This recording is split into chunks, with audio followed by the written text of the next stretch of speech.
call the meeting to order. All rise for the Pledge of Allegiance. I pledge allegiance to the flag of the United States of America and to the republic for which it stands, one nation, under God, indivisible, with liberty and justice for all.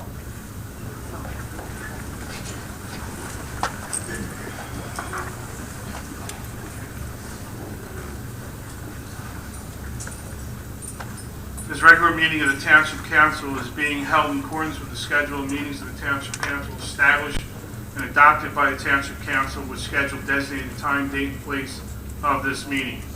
Adequate public notice of this meeting has been provided pursuant to the provisions of the Open Public Meetings Act.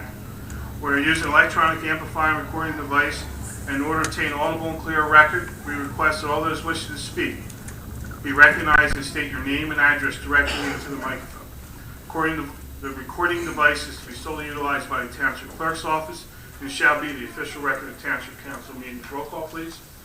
Mr. Hutchison? Present. Mr. Schmidt? Here. Mr. Seiler? Here. Mrs. Strato? Here. Mrs. Winters? Here. Mr. Mercado? Mr. Mercado will be late. Mr. Bianchini? Present. Mayor Mayer? Here. Mr. Mappa? Mr. Lechner? Here. Chief Earl? Here. Mr. Carlemere? Here. Mr. Cardis? Here.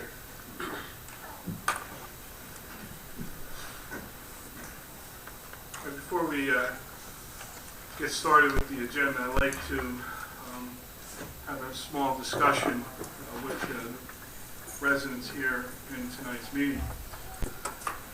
There's been some misinformation that has been put out into the community about this council and mayor wanting to stop Halloween or wanting to severely restrict Halloween. That is not the case.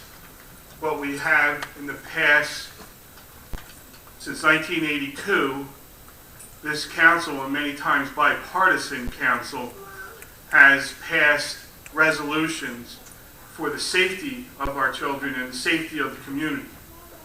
And that's what this resolution talks about. The resolution specifically states in different areas that this the reason for this is to minimize the potential dangers of harm or injury to the children in the community by restricting and limiting such trick-or-treat activities in order to protect and promote the health, safety, and welfare of the children. Since 1982, this resolution has passed numerous times. It also states in there that this is a voluntary cooperation. It's a recommendation by our law enforcement officials with their recommendations, and it's voluntary. There's no one that's going to be arrested if they are out trick-or-treating, if they go to different areas in the township. That is all misinformation that has been placed out there. So what I want to do is clear it up right at the beginning of this meeting and discuss what the council's intentions and the mayor's intention of putting this resolution on the agenda. Again, it's for the safety of the community, many a times, not only for the children, but for the adults in the houses when they are getting knocked on at 9, 10, 11 o'clock at night, not knowing if it's a trick-or-treater or someone else. So, again, I think the misinformation was put out there wrongly, and it's our responsibility to clear it up. And I think at this point, I think it's sufficiently to say it's an ordinance, it's a resolution to protect the children and the community. It's not to restrict people from any neighborhoods. It's not to tell people they can't go trick-or-treating. It's to tell them to be careful. It's to tell the parents we recommend certain things. And that's the basics behind this resolution. So I hope that answers a lot of questions and put fears of us trying to stop or restrict Halloween to rest. Mr. President, I think also it's important to note in paragraph 5 that it encourages parents to check and carefully scrutinize all treats such as fruit, candies, cookies, and other products received by the children, and to throw away any products that look like they've been tampered with. Thank you, Councilman. And you know, over the years, we've heard many hospitals utilizing their X-ray machinery in efforts of parents taking candy or or treats to make sure that they're safe for their kids and for their families. So again, I think it's pretty straightforward. If there's any questions, we'd be more than happy to answer them. However, I think we put this to rest that this resolution is not to stop Halloween, but to be the safety of our community. Thank you. With that, we get back to the agenda here, and we have swearing in of police officers. Chief Earl, you want to take it over?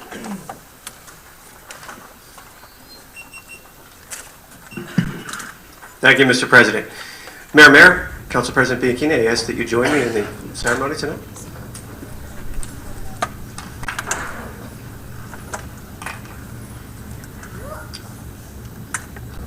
Officer Timothy Lantz and his family, please come forward, as well as Officer Matthew Trotter and his family, please come forward.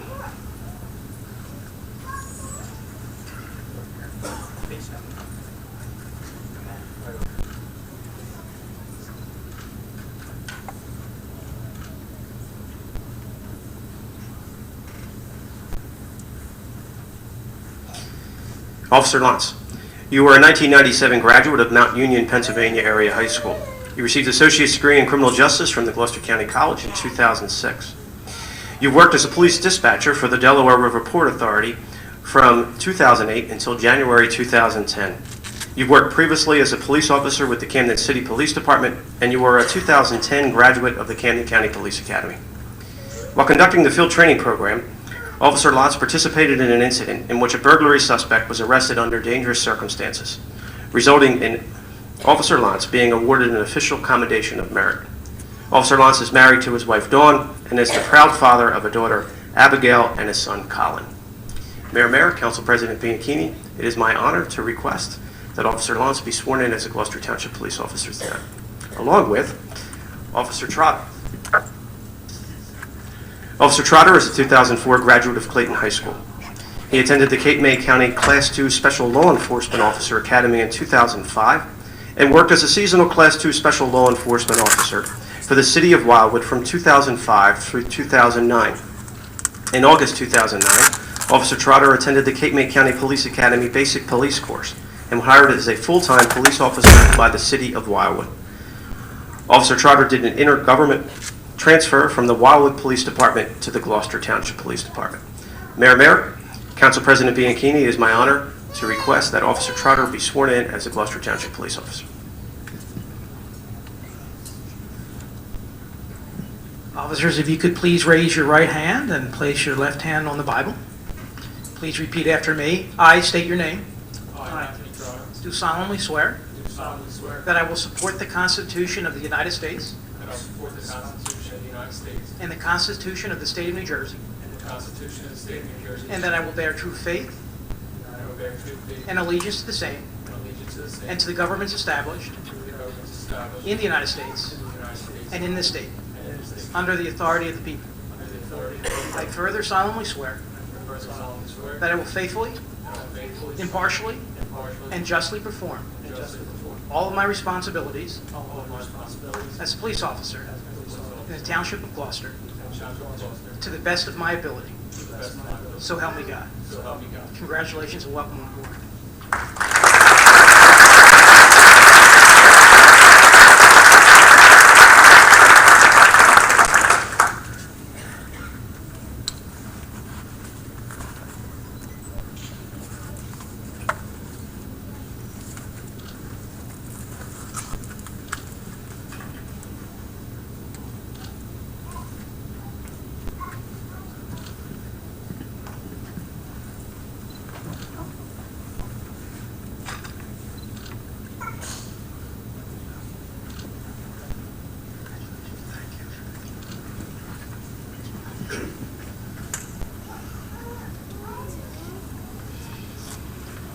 Officer Gary Lewitt and his family, please come forward. Officer Blaine McGovern and his family, please come forward. And Officer Michael Kresworski and his family, please come forward.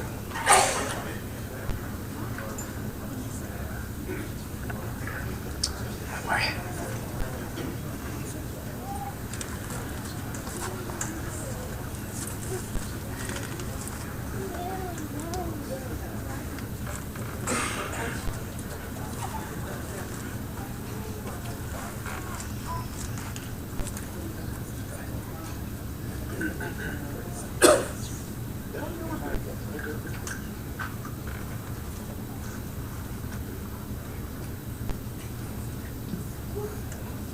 Officer Lewitt, you are a 2004 graduate of the Timber Creek High School. You graduated from the Rowan University in 2009 with a bachelor's degree in accounting. You are also a graduate of the Camden County Police Academy, Basic Class 60. You earned the Most Improved Recruit Award from the Police Academy, the Camden County Police Academy. Officer Gary Lewitt joins his brother, Patrolman Benjamin Lewitt, as a member of the Gloucester Township Police Department. Mayor, Council President Bianchini, it is my honor to request that Officer Gary Lewitt be sworn in as a Gloucester Township Police Officer. Officer McGovern, you are a 2000 graduate of Highland Regional High School. You previously served as a New Jersey State Corrections Officer since 2011. You are a graduate of the Camden County Police Academy, Basic Class 60. You are married to your wife Jacqueline and proud of your two daughters, Julia and Grace. Mayor, Council President Bianchini, it is my honor to request Officer Blaine McGovern be sworn in as a Gloucester Township Police Officer. Officer Presworski, you are a 2009 graduate of Highland Regional High School. You worked as a seasonal parking enforcement officer for the City of Wildwood from 2011 to 2012. You are a graduate of the Camden County Police Academy Basic Class 60 and served as a squad leader during the academy. Mayor, Council President Bianchini, it is my honor to request that Officer Michael Presworski be sworn in as a Gloucester Township Police Officer.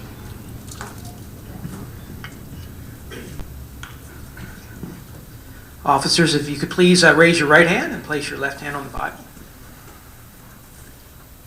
Please repeat after me. I state your name. Do solemnly swear that I will support the Constitution of the United States and the Constitution of the State of New Jersey, and that I will bear true faith and allegiance to the same and to the governments established in the United States and in this state under the authority of the people. I further solemnly swear that I will faithfully, impartially, and justly perform all of my responsibilities as a police officer in the Township of Gloucester to the best of my ability. So help me God. Congratulations to all of you.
Officer Anthony DiNatale and his family, please come forward.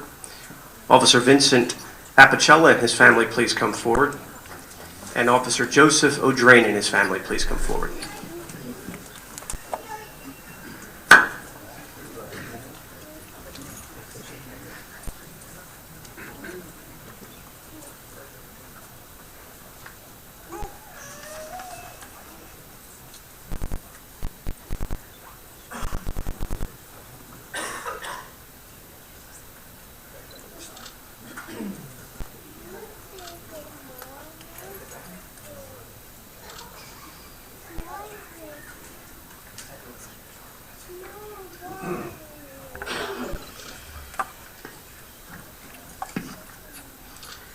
Officer DiNatale, you are a 2002 graduate of the Triton High School. You graduated with a bachelor's degree in Law and Justice from Rowan University in 2008. You currently serve with the United States Army Reserves as a first lieutenant. You worked previously as a corrections officer for the Federal Bureau of Prisons in 2012. You are a graduate of the Camden County College Police Academy Basic Class 60 and served as a squad leader at the Academy. Mayor, Council President Bianchini, It is my honor to request that Officer Anthony Natale be sworn in as a Gloucester Township Police Officer. Officer Vincent Apicella, you are a 2010 graduate of Triton High School. You are a graduate of the Camden County College Police Academy Basic Class 60. While at the Academy, you earned the Top Physical Fitness Award as a recruit in the Police Academy. Mayor, Council President Bianchini, it is my honor to request Officer Apicella be sworn in as a Gloucester Township Police Officer. Officer Joseph O'Drain, you are a 2003 graduate of Gloucester City High School. You served as a Class 1 Special Law Enforcement Officer for the Gloucester Township Police Department from 2010 until 2012. You were hired as a Corrections Officer for the Camden County Department of Corrections in 2012. You are a graduate of the Camden County Police Academy Basic Class 60. Mayor, Council President Bianchini, it is my honor to request that Officer O'Drain be sworn in as a Gloucester Township Police Officer.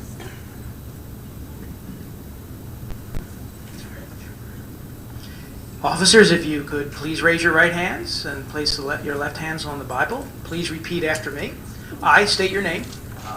Do solemnly swear that I will support the Constitution of the United States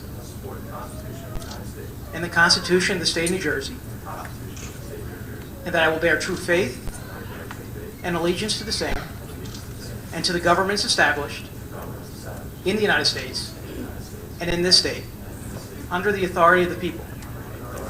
I further solemnly swear that I will faithfully, impartially, and justly perform all the responsibilities of a police officer in the Township of Gloucester to the best of my ability. So help me God. Congratulations.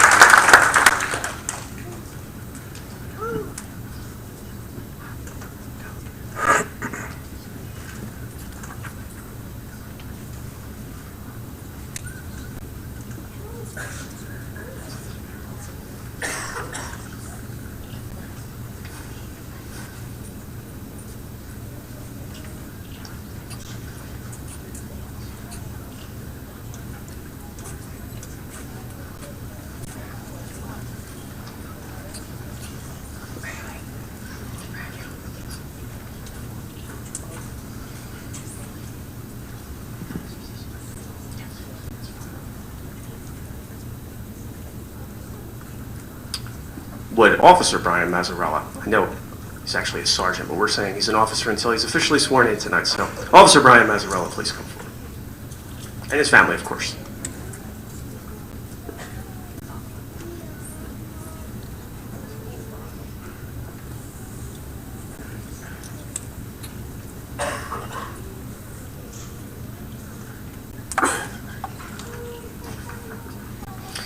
Officer Mazzarella, you are a 1996 graduate of Highland Regional High School. You attended Widener University and majored in criminal justice from 1996 to 2000. You served as a New Jersey State Corrections Officer from April 2002 until your appointment as a Gloucester Township Police Officer on September 13, 2004. You graduated from Class 44 of the Camden County Police Academy, February 18, 2005. You served as a field training officer since 2009, and you are a Department Firearms and Use of Force instructor. You were appointed as a member of the Special Response Team in 2010. You have received numerous citizens' letters of commendation, have been awarded 2 official commendations of merit, 2 distinguished unit citations, a police service citation, and you have been awarded an official commendation for life-saving for your part in saving the life of a young woman in 2006. You are married to your wife Michelle and the proud father of your daughter Kayla and your son Cole. Mayor, Council President Bianchini, it is my honor to request that you promote Officer Mazzarella to Sergeant of Police of Gloucester Township.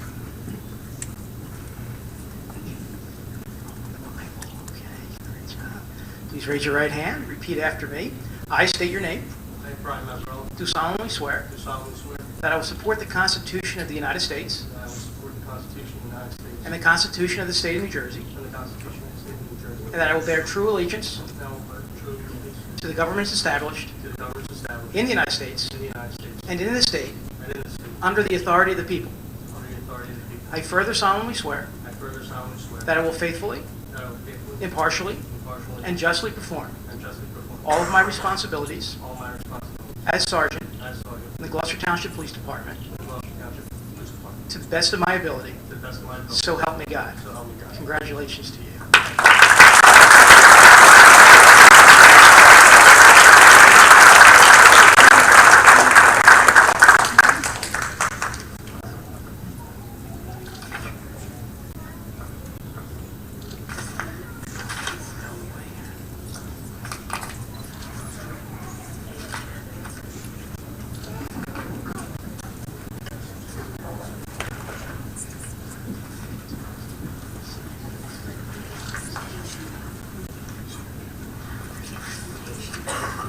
Thank you, Mr. President and Council, and of course, Mayor, for the officers, of course, and also for the promotion tonight. Also, thank you to the many Gloucester Township police officers that joined this ceremony tonight, and of course, to the residents here as well who shared in this experience. Thank you.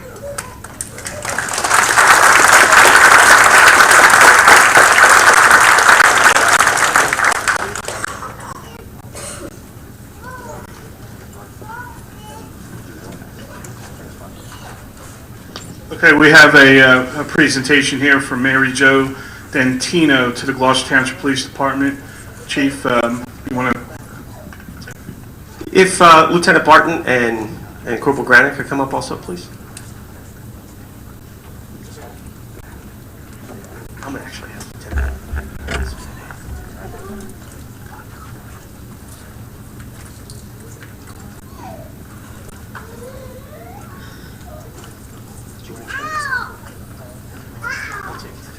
Just talk about the national night out and how this came about with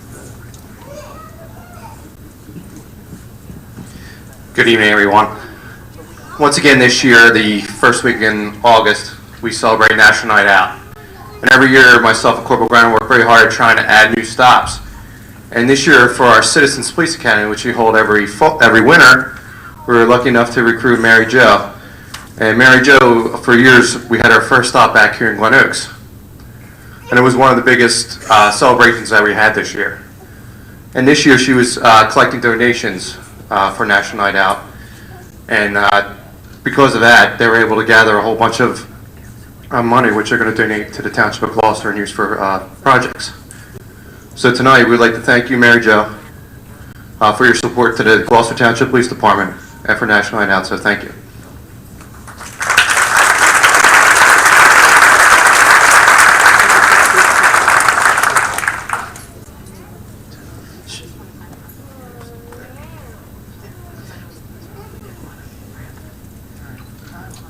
So, as Lieutenant was mentioning, we have a variety of different events on National Night Out here in Gloucester Township, and Mary Jo organized her event this year. It was tremendously successful, but beyond just looking at bringing neighbors together and to not only get together but to address crime or issues. What they did is raise money for our Field of Dreams. The Field of Dreams is being built here in Gloucester Township at our community park. It is a field that is specially designed for children with disabilities so that they can play baseball. And it has a special surface so that we could use wheelchairs and walkers and even portable ventilators for those children that are disabled. So they have that opportunity to play baseball. And I believe it was $805 that they raised in one night in her neighborhood. And what a difference she is making, what a difference folks here in Gloucester Township are making. So Mary Jo, thank you very much for that effort, and we really appreciate not only your participation in that National Night Out, but what you're doing for our Field of Dreams project. So thank you. I'm going to make that as a presentation.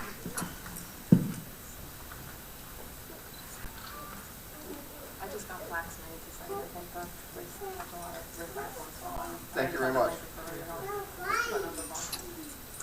Thank you. Thank you for your dedication. We appreciate it.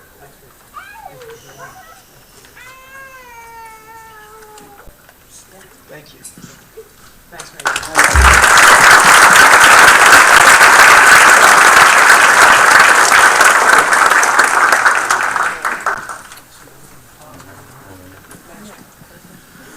We have another presentation and a proclamation, and I would ask that Councilman Sam Seiler join us down. And as Mr. Seiler is making his way down, would Gavin Gallo and his family please join us up here?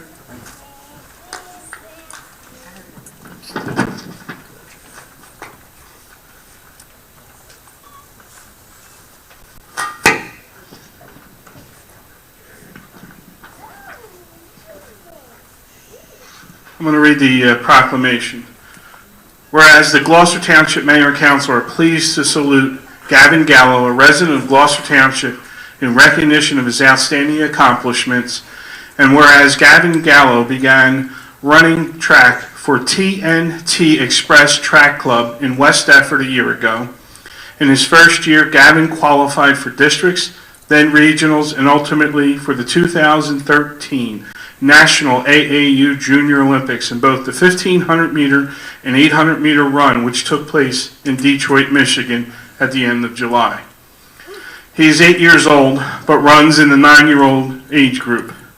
Gavin will turn 9 years old in November this year. Gavin finished 19th out of 54 kids in the country, running a 5-minute, 40-second, 67 seconds, whatever, fast, in the 1,500 meters, and 33rd out of 84 kids in the 800 meter, running in 2 minutes and 49 seconds.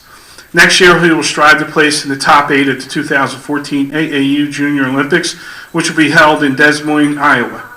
In early July, he also ran in the Disney Club Championships at the ESPN Wide World of Sports in Orlando, Florida, and finished in second place in the 1,500 meter and received a silver medal. He placed 9th in the 800 meter as well. And whereas the Gloucester Township Mayor and Council acknowledge the accomplishments of Gavin Gallo, and with the strong support of his family and friends, he performed with strength and determination throughout the year.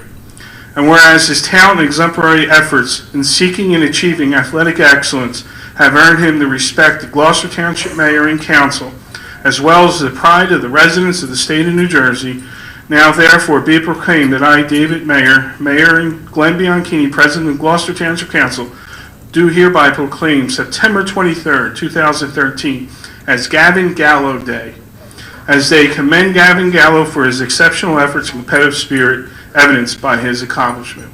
Congratulations, Gavin.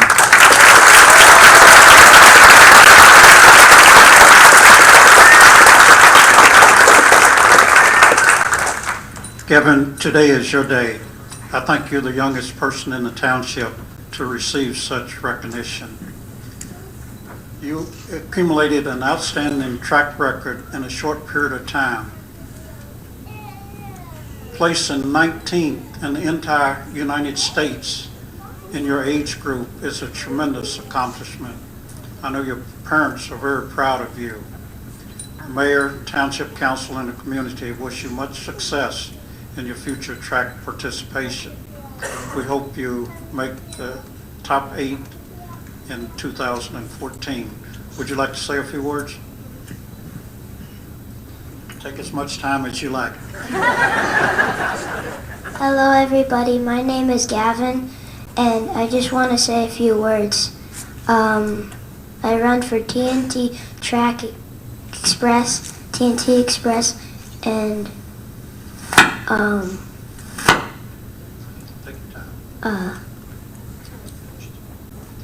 I went to Disney World and won a second place medal in the 1,500 meter. I went to Detroit and finished 19th in the country.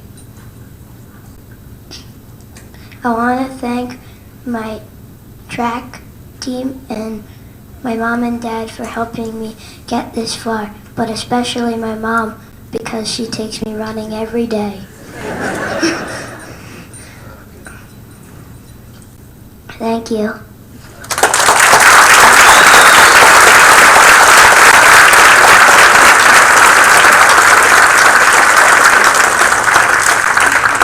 Well, Gavin, we certainly wanted to acknowledge those great efforts that you have put out, and we're so very, very proud of you. And I'll tell you, it takes a lot to accomplish what you have accomplished so far in your life, but it takes a lot to stand up in front of all these people and say what you just said, and that's another great accomplishment. But we are so very proud of what you've done. You're going to have to challenge Councilman Hutchinson now, because he runs 5K much slower than you.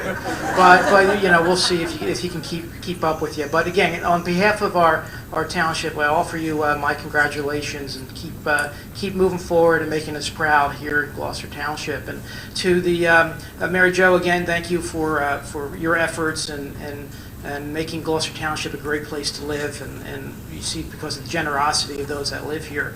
To our officers that were sworn in today, and to our sergeant, congratulations. Welcome to, I think, the finest police department in the United States of America, and I thank you for what you do to serve the residents of Gloucester Township, to serve and to protect our residents.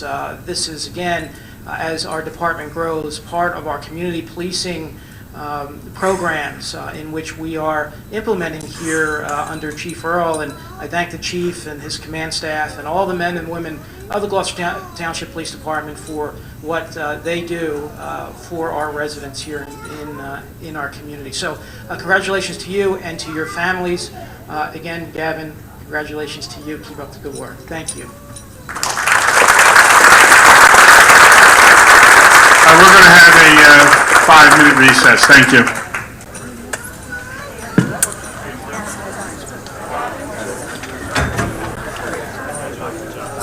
Thanks for remembering that. I like the Statue of Liberty in the webcam. I like to see what's that way. Oh, I wasn't paying attention to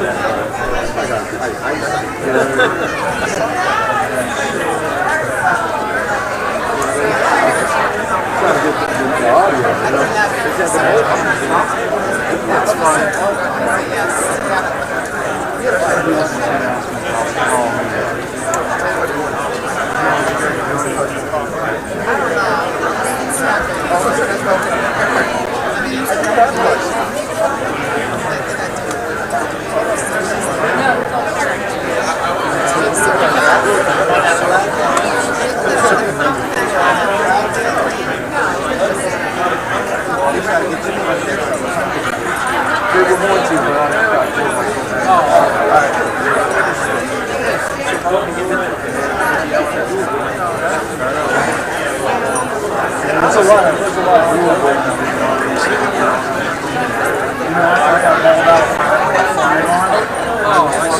Good day this morning.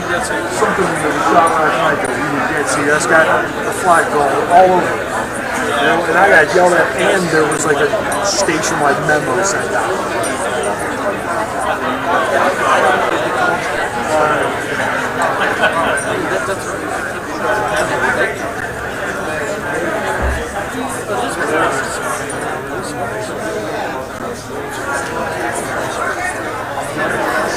I'm going to bang some sound from there. Get in on it if I get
Go ahead, man.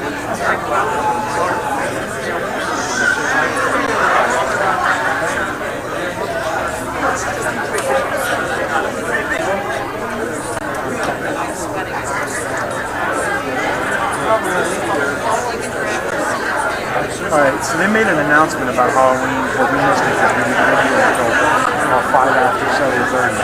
I guess we probably 7:20, but when they reached 5 minutes. Yes, ma'am. Yeah, it's just 1 minute. Yeah, it will be. Yeah, it will be. Can you hear me? Hello? Can you hear me? All right, I'll have to...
Sorry, Sean. I was trying to get out of here. I was thinking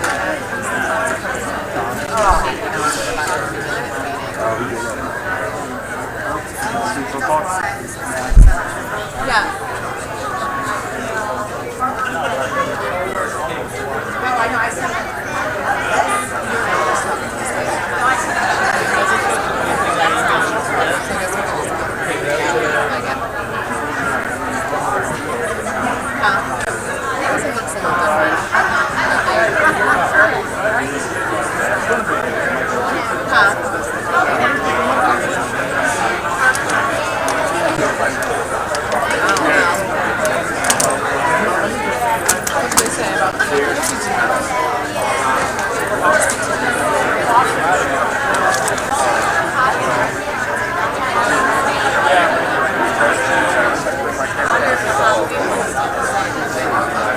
Or if you want to...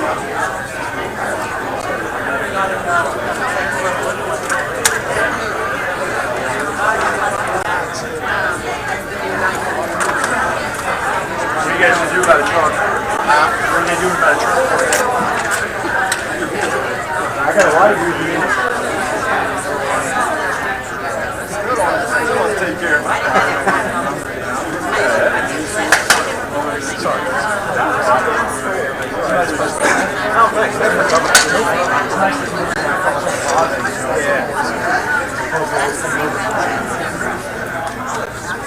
Yeah, it's good.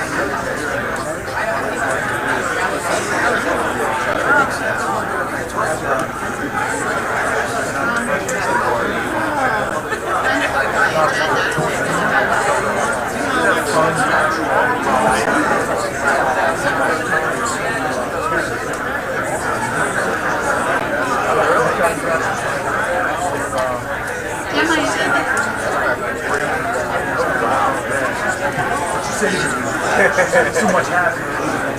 Probably easier to travel on this side.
That's the, I don't know if you know that, that's the official slogan of Galvin High. Did you have to ask if he lives here? Because he doesn't really live in Gloucester, he lives in Berlin. He lives in Berlin. Check his face, check his girlfriend's Facebook.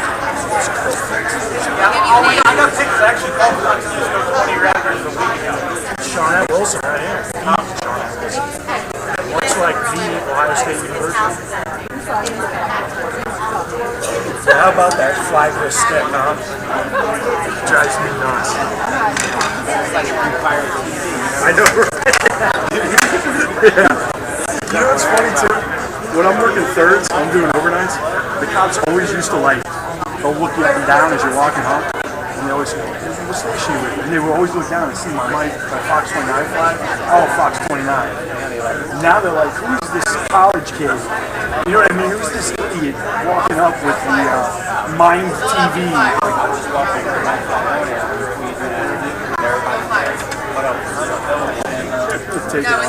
Here's what I don't understand. Mike flag, multi-billion-dollar company. How expensive would it be to get us like 4 LNS Mike flags? You know, white with black LNS. You know, it was NBC who demanded that everyone use Mike flags when LNS started, and now they're not in.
All right, guys, good luck.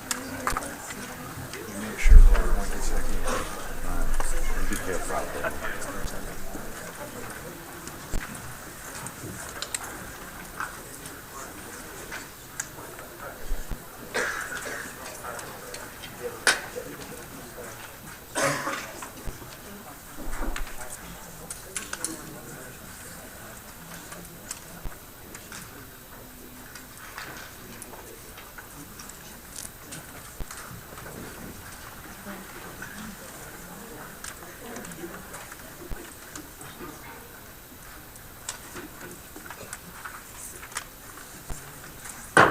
Call the meeting back to order. Roll call, please. Mr. Hutchison? Mr. Schmidt? Yes. Mr. Seiler? Here. Mrs. Strato? Here. Mrs. Winters? Here. Mr. Mercado? Mr. Banky? Present.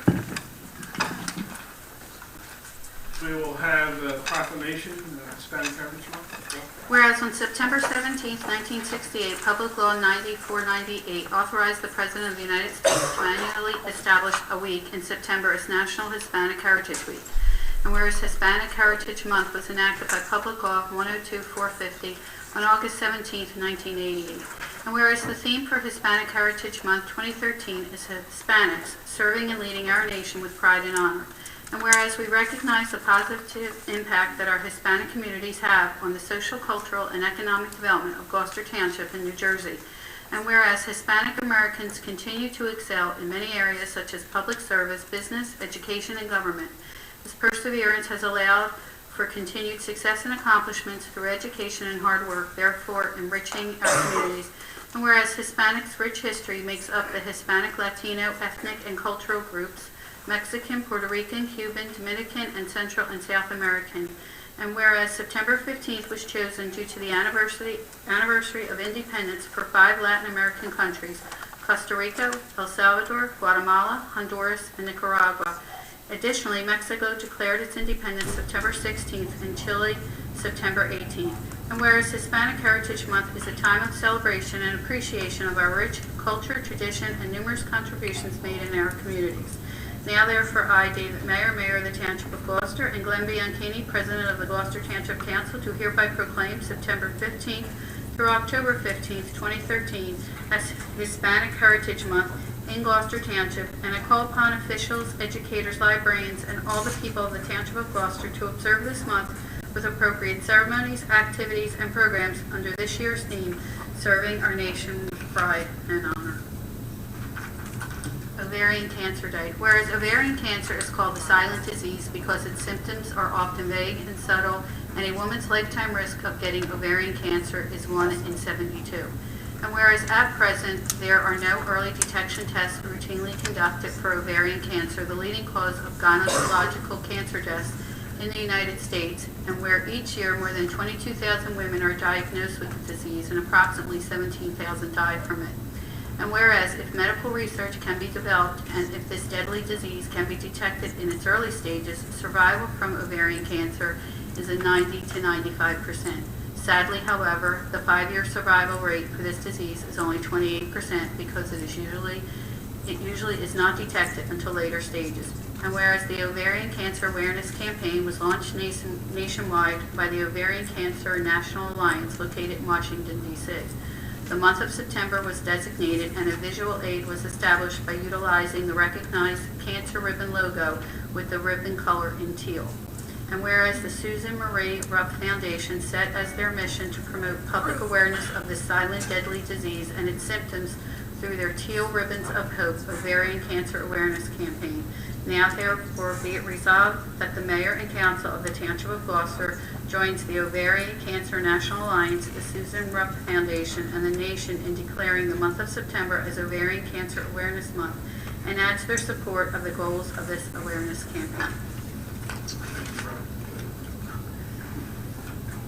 Now have the first public portion. Anyone wishing to speak on any agenda items only, please raise your hand and come to the microphone. Good evening, Council. Jennifer O'Donnell from Ariel. Good evening. Agenda item about the bamboo. I'm a little concerned when you begin to tell residents what they can and cannot plant on their properties. I understand that bamboo is rapidly growing, that it can encroach your neighbor's properties, and I don't have a problem with you saying control your stuff, and if you don't control your stuff, then we can fine you if people complain. But to tell us what we can and can't plant, I think is really treading on our rights. If you want to ban something from the township, try banning poison ivy. Good luck with that. It's not going to happen. So I would like you to take that one off the agenda, and if you want to vote on the encroachment, I totally understand that. I'd like to speak about Halloween. I know you're not canceling Halloween. I can read the agenda, but what you are doing is asking parents to not take their children trick-or-treating. And then after you ask them to do that, then you're telling them what to do. Like parents don't have any common sense. Make sure your kids can see, check their candy. You stepped right in my yard with the bamboo, and now you're coming into my house with your regulations on Halloween. Halloween has been around a long time. I had to suffer through the night until my mother checked my candy. Give parents the benefit of the doubt that they're going to do the right thing. Please don't tell us what to do. 7 o'clock is a little early to end for Halloween, I think. A lot of parents don't get home till 5 o'clock. You then have to have dinner. You're not even getting out until 6 o'clock, and then you have a 1-hour span. I think 8 o'clock is a little more reasonable. Even for elementary and middle school kids, I think that that's a good time to end it. So if you want to put, regulations on what time you want to go out and things like that, I understand. But please, please, don't tell parents what to do, and don't tell residents what they can and can't plant on their property. Thank you. Thank you.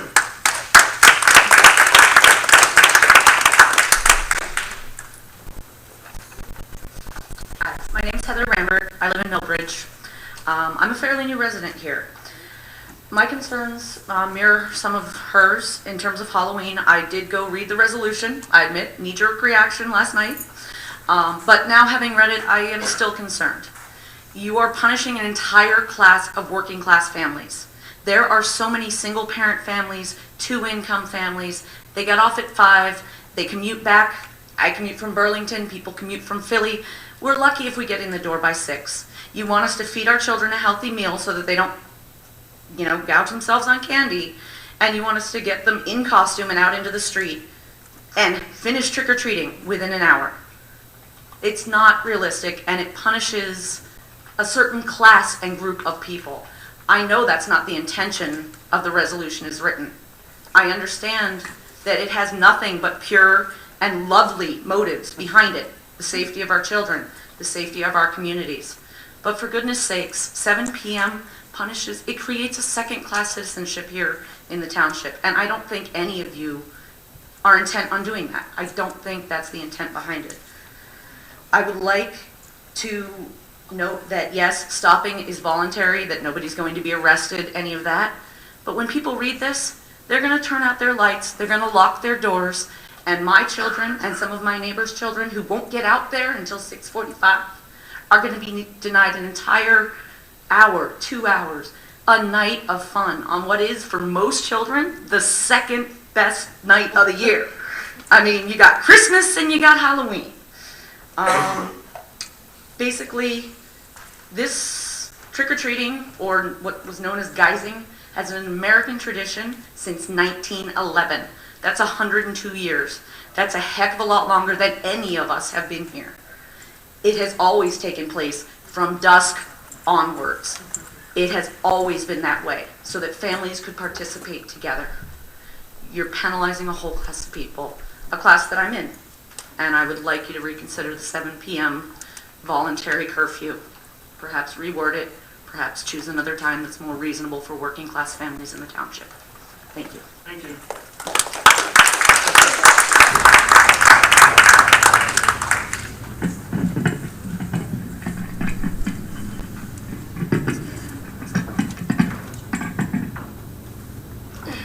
Hi. Hi.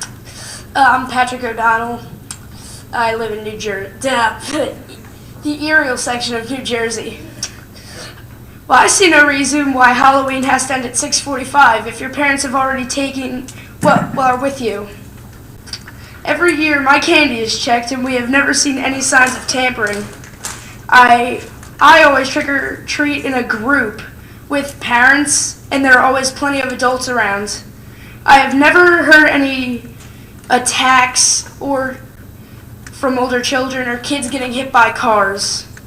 Some kids don't even get home from school until after 3, and then they have to do homework and eat dinner, and that puts them back till maybe 6 or maybe even 7.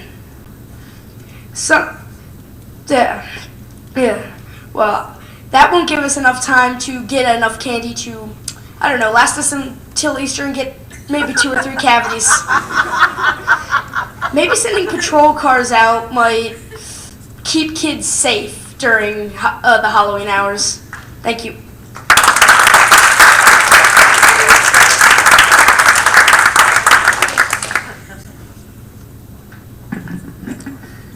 Hello. I'm Riley from Ariel, Patrick's sister. When my mom first read me the Halloween rules, my first thought was, this is not something that should be happening to our section. You are telling the parents and kids how to live their lives. My parents give me enough rules, so don't add any more, please. My mom won't allow me to eat candy until it's checked. We look both ways and cross the street. And my dad has taught me to look both ways and be aware of my surroundings. Please trust that kids and parents will do the right thing without you telling us to. And on another note, don't tell people we can't take. Tell people to take care of their bamboo. Don't tell us we can't have it. I love bamboo because it's what pandas eat, and pandas are adorable.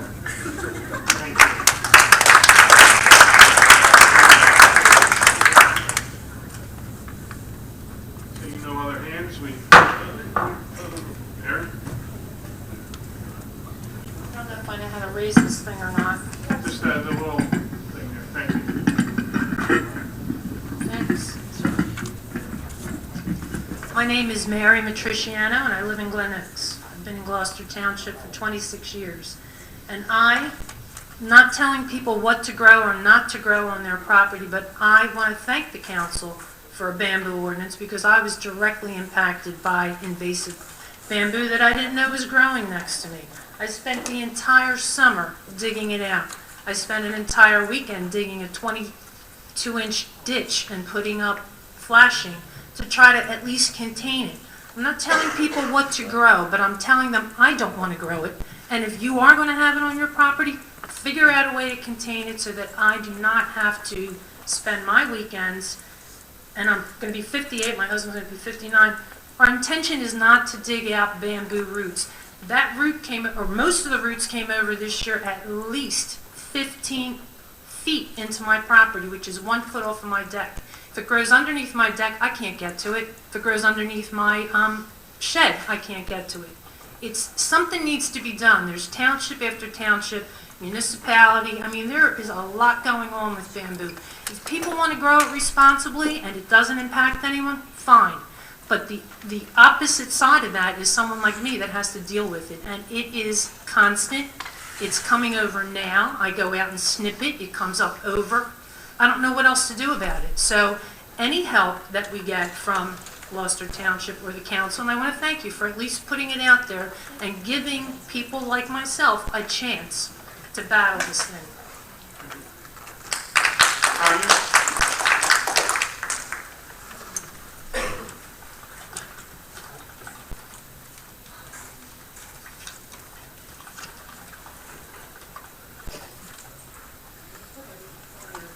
Tanya Brown, Sicklerville, New Jersey. I just wanted to follow up. I'm following up on the Halloween issue. I'm a Christian, so I really don't celebrate Halloween, but on behalf of everybody that does, I understand your concerns with safety for the kids who are out in the streets. My development in Terrestria, Stonebridge Drive, the lights are out.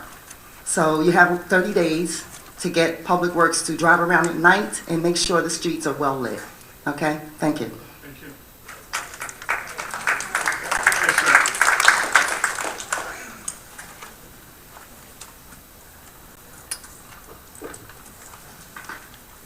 Good evening. Robert Kolakowski, Lincoln Drive, Glen Oaks.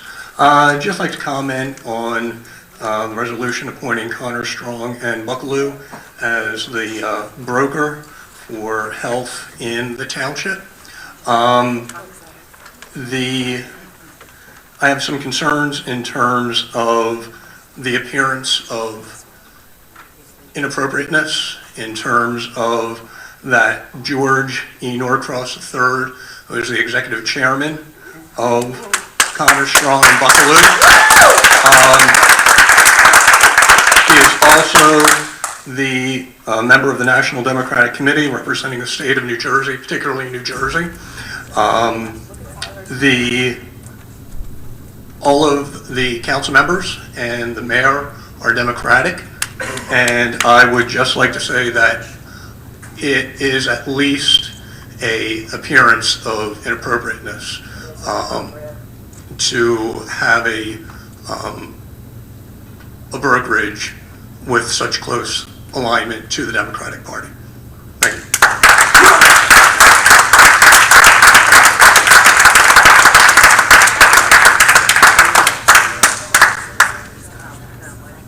Right?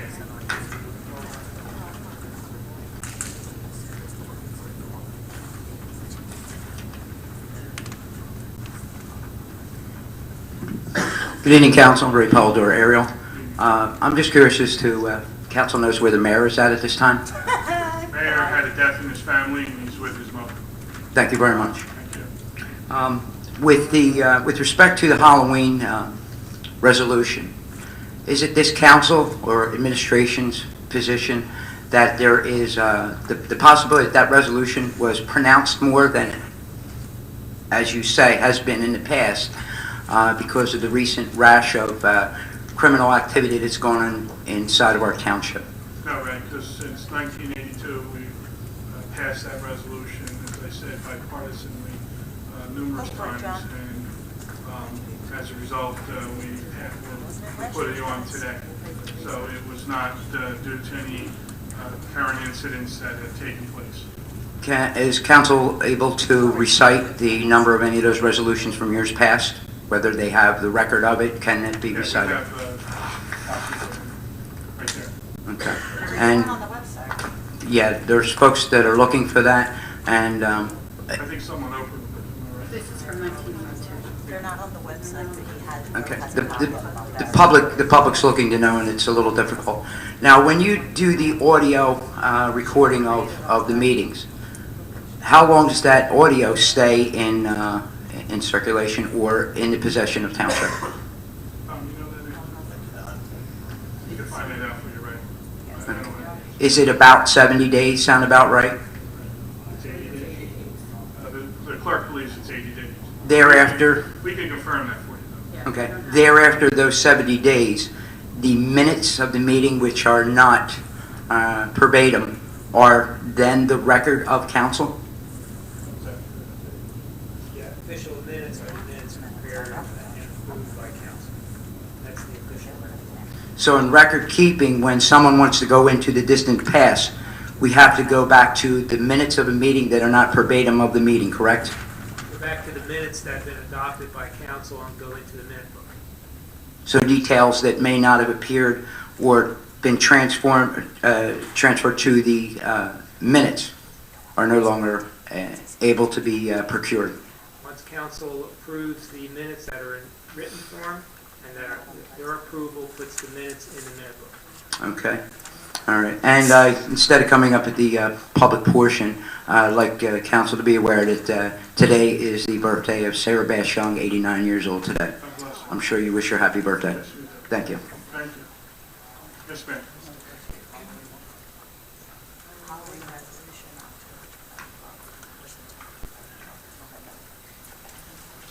Linda Musser, Cameron Circle. I have a question regarding the bamboo ordinance.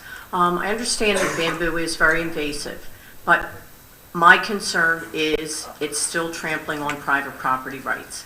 And I feel that that is foremost, that our private property rights should be protected.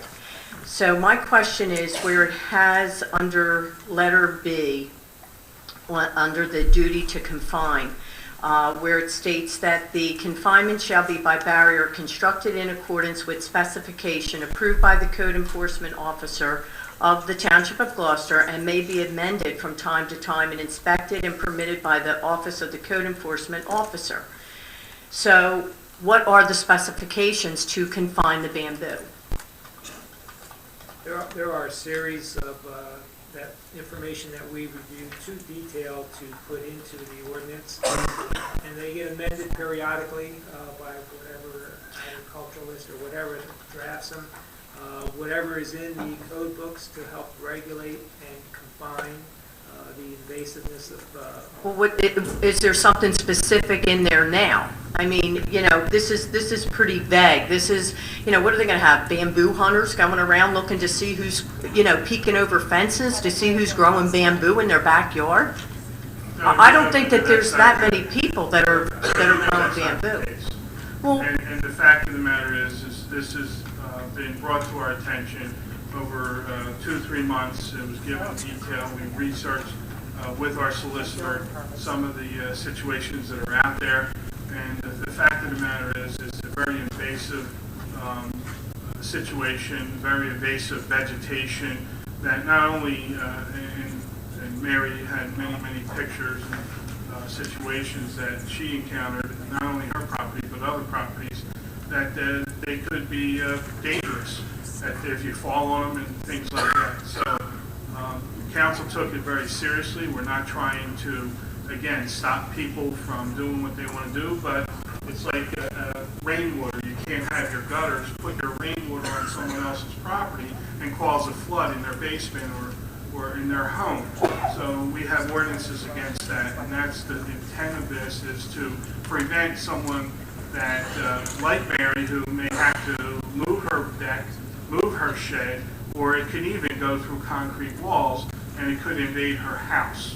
So that's what we try to balance here and try to, again, make people aware of it and trying to control. Well, it's just that slippery slope.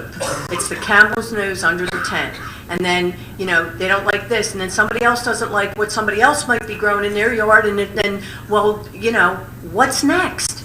And then our rights are being eroded on a daily basis, and it's too much government intrusion.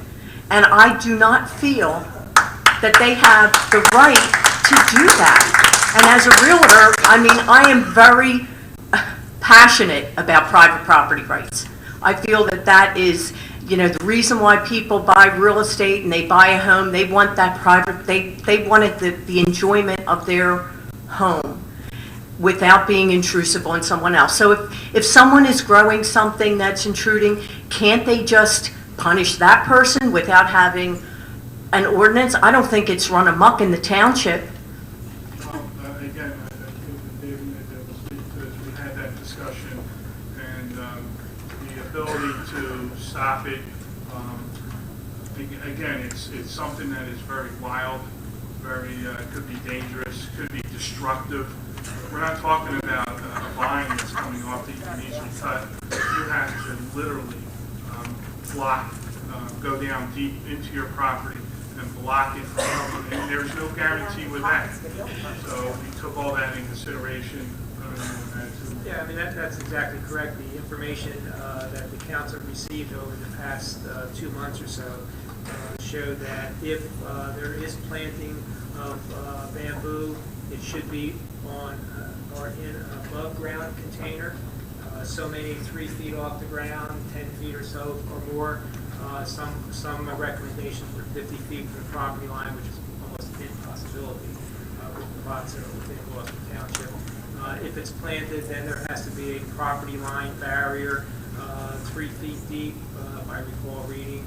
There was a whole series of regulations in order to prevent it from spreading if someone wants to plant bamboo. Then it indicated that once bamboo is there and it has invaded other properties, it's almost an impossible task to try and control because of the way the root and the shoots of the bamboo grow. The photos that the council saw showed the bamboo piercing sides of houses, decks, concrete, cutting it, and then day later, you have sharp objects protruding through the lawn from the bamboo, which made it dangerous. It was almost, showed, at least in everyone's mind that I was hearing, that it was an impossible task to control. Well, ivy growing along up the sides, creeping up the sides of homes is also very invasive. And I've shown many homes where the ivy has gotten into windows, it has gotten under siding, it has really, ruined some homes. But they don't have any ordinances against people having ivy at their properties and allowing it to grow up their houses.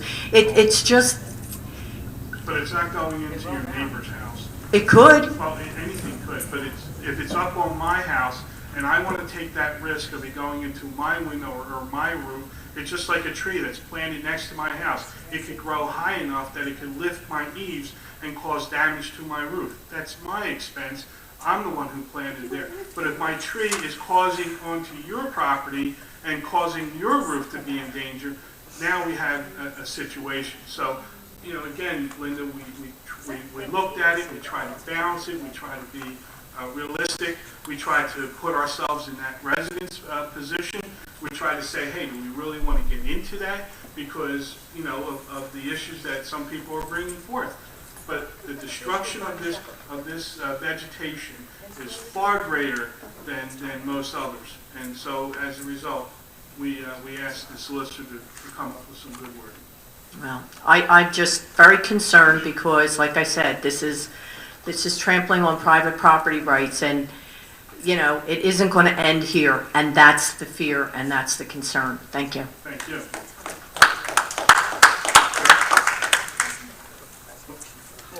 You can come in after that. Hi, my name is Marge Jones. I live in Gloucester Township on the other end, Mayflower Drive. Thank you very much. I'd like to know how your collecting a fine for bamboo helps a homeowner with their struggle with bamboo against their neighbor. Because if they have a problem with their neighbor, can't they just deal with their neighbor, sue them, small claims court, anything like that? What good is Gloucester Township coming in, fining another resident, or an abandoned house, or the owner of an abandoned house? Well, the ordinance also envisions the bamboo encroaching on public right-of-way or public ground, so that's the enforcement authority. But then it also says, there's nothing herein shall be interpreted as limiting the rights of the private property owner to seek civil relief through the courts of proper jurisdiction. That issue was talked about at the work agenda session.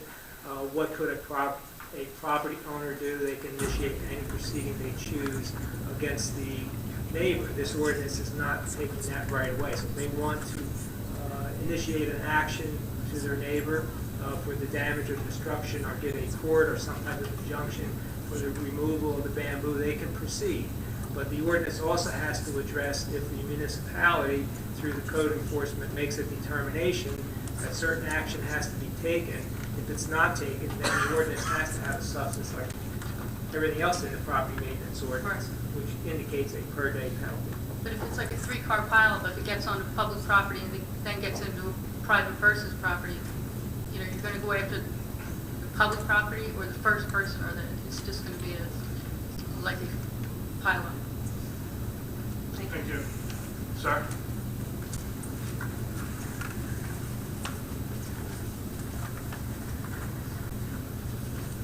How you doing? Joe Mullica, also from Ariel.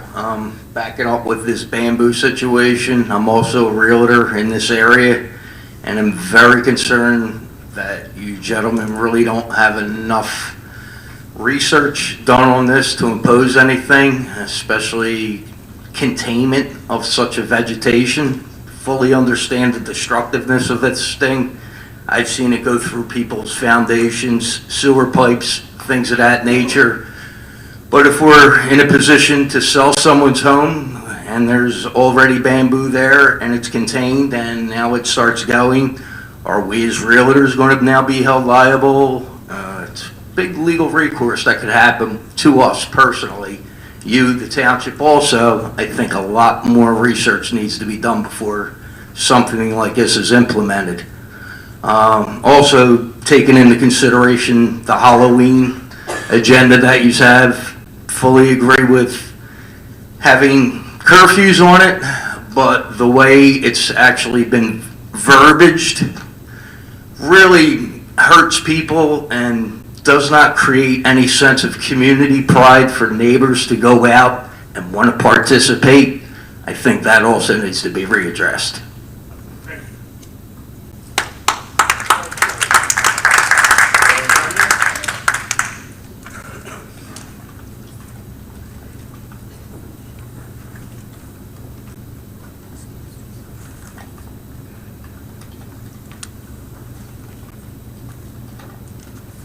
Just following up on the bamboo situation, how did that come about?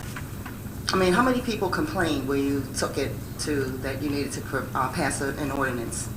The individual who spoke today came to our council workshop a couple months ago and presented us with the information. Okay, We asked so for more information. We asked our solicitor to get information to look beyond our borders and see what other folks were doing in other towns, other states. And we asked that individual to come back and give us information as well. Okay, So over the course of a couple workshops, we obtained information. was just one homeowner? Okay. My last question is a little tricky. How many bids did you guys receive for Connor Strong for the insurance contract? How many bids you got for? We only had one bid. One bid. Yeah, it was an RFQ, and there was only one bid. Why was that? I tell you. Did you advertise? Yes, it was advertised. Did I see where you don't have to advertise? What's that? Did I see professional services you didn't have to? Advertised. This township does. Where's the advertisement? On the website, and I believe this one was in the Courier. It's in a Courier? Okay. And they're locked in for 3 years? Well, if it's awarded tonight, yes. Unless they get indicted. Okay. You're going to, I'm assuming, if you were to award the contract, they're locked in for 3 years with the township, am I correct? 3-year contract. Okay, is there anyone else that's getting RFQs or, requests for proposals and the proposals are being accepted by the township that are going to be locked in for 3 years? Anybody? Remington and Vernick, anybody? That business or that service can be, by statute, can be locked in for 3 years. Correct. It can be? Yes.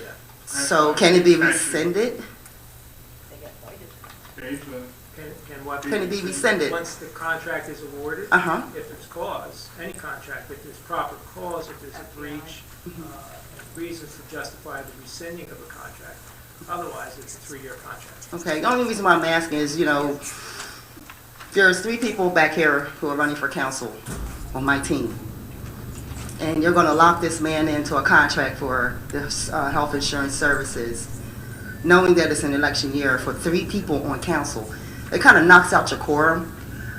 And I think that anybody that goes in should have an opportunity to say yay or nay to a contract that they will be locked in for 3 years.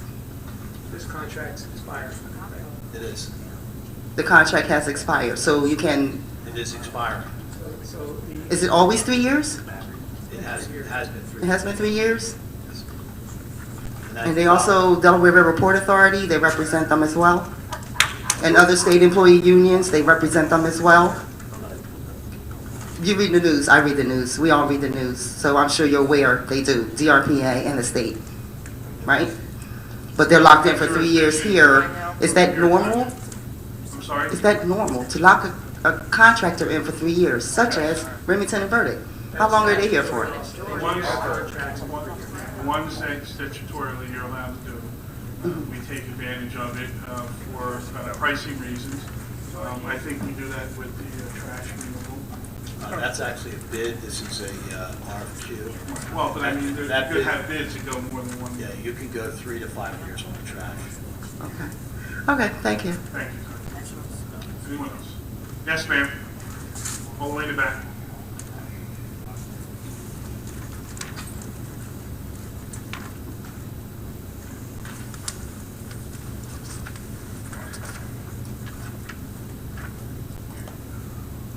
Hi, my name's Becky Henry, and I'm from Woods Edge. And I came tonight about the Halloween issue, and I agree with what some of the people are saying about the 7 o'clock curfew. I know that in my neighborhood, there's a number of families who don't get home until 6:30, 7 o'clock at night. And then by then it's too late for them to go trick-or-treating with their families. I understand, especially when Halloween falls on a weeknight, we certainly don't want kids out, 10, 11 o'clock knocking on doors. But I do think a curfew of 8 or 8:30 might be a little more reasonable so that these families have time to come home and enjoy the holiday with their children. And I just wish that that could be revised and put out there so that the lights aren't getting turned off at 7 p.m. and that the community is more open for trick-or-treating a little bit later. Thank you. Thank you. Yes, ma'am.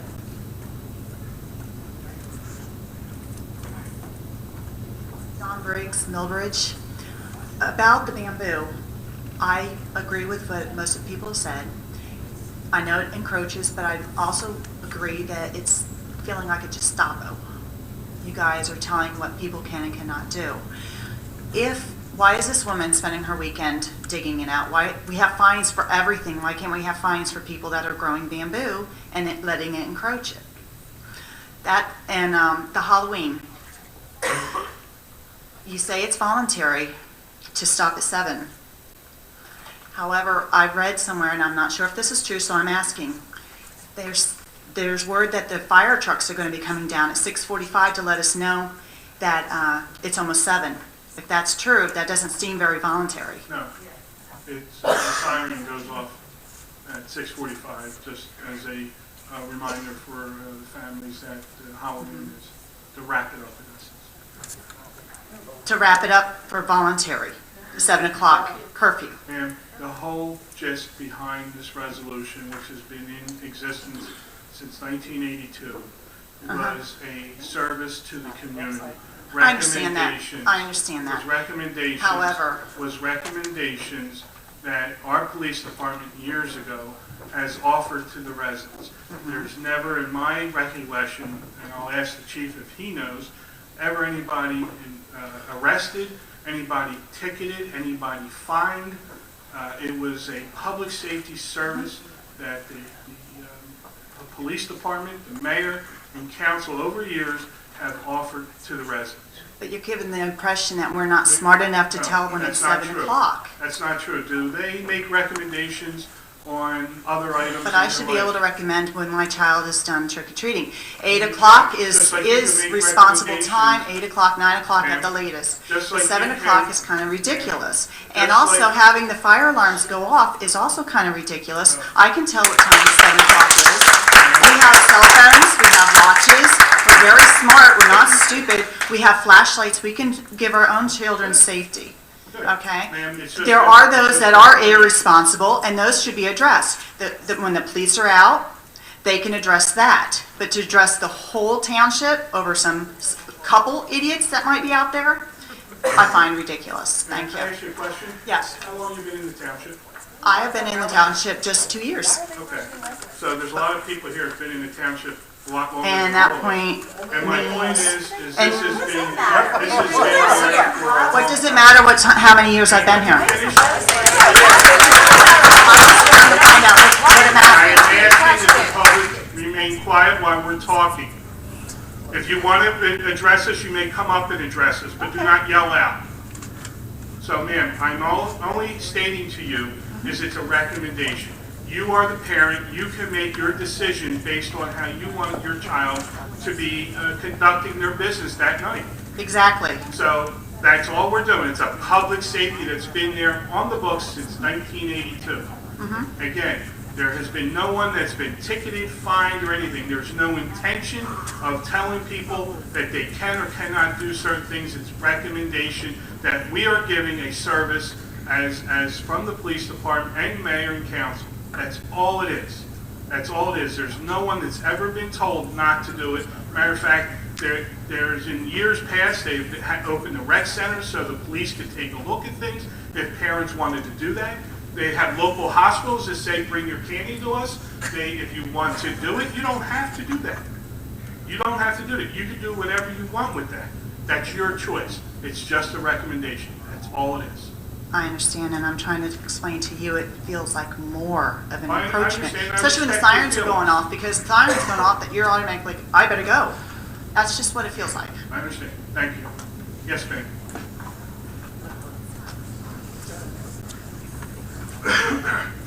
Nicole Martirano, Blackwood, New Jersey. Question, your council minutes that are online for the past 2 years, are they correct?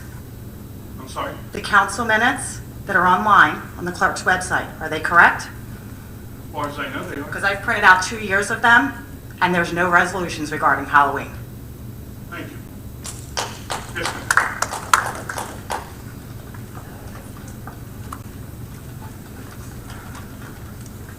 Just 2 things. First, my name is Heather Rambert. I'm from Millbridge. The first question is, why is it okay for you to cut her off, but not for us to participate? And my second question is, just because something's been done for 10, or in this case, 21 years, if I'm doing my math correctly, does that not allow for the evolution of law, the evolution of rule? I understand that it's a suggestion, but as Dawn says, it feels like a mandate, and people are going to act like it's a mandate. They're going to close their doors, lock them, turn their lights out, and turn their community away in fear, out of concerns for safety. These are the same things. Are you aware that after 9/11 happened, the mayor of New York said, get out and trick or treat. Don't sit at home and be scared.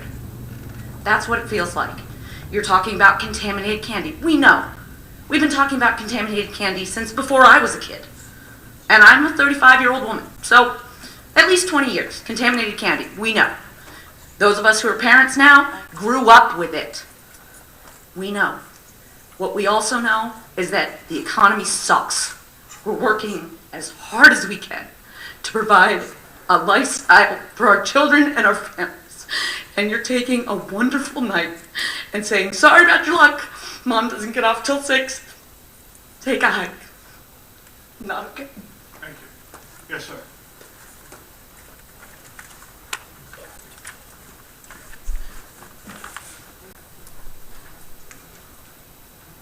Good evening, council people. My name is Andrew Gardner. I live at 50 Pinehurst Court. I'm a little concerned sitting here today, hearing regarding the health insurance brokerage. I worked at Cigna Insurance. I worked at Ace Insurance. I find it very appalling that you don't contact the insurance companies and request, a proposal. To me, it shows that you're not doing any due diligence on, what the most expensive thing, this is the most expensive thing that keeps on increasing in America. We hear about Obamacare, but then you don't have the nerve to pick up the phone and contact a different insurance company, different brokerage. I mean, it's definitely a political issue. It's pretty clear here. I just wish somebody would have the guts enough to pick up the phone and make a call. It really doesn't take that long. Why hasn't it been done? How much cost increase have we seen? How much cost is in the budget for healthcare? I believe it's about $7 million. All right, $7 million, and how has it increased? That's actually decreased based on we're self-funded. Okay, so you're self-insured. We are self-insured. Okay, you're self-insured. So it would make it even easier for you guys to pick up the phone and call an insurance company, ask for an excess liability of over $7 million or whatever you want to pay out in claims. It really wouldn't be that hard for somebody to pick up the phone and request a proposal, not just put something in a paper that nobody looks at. I mean, so I wish, in this, it should, I hope the meeting minutes reflect that there was only one proposal for that. Is that going to reflect in the meeting minutes that there was only one proposal? Okay. All right, that's fair enough. And like I said, I hope you get the best health care you can get for your money with this. Good luck.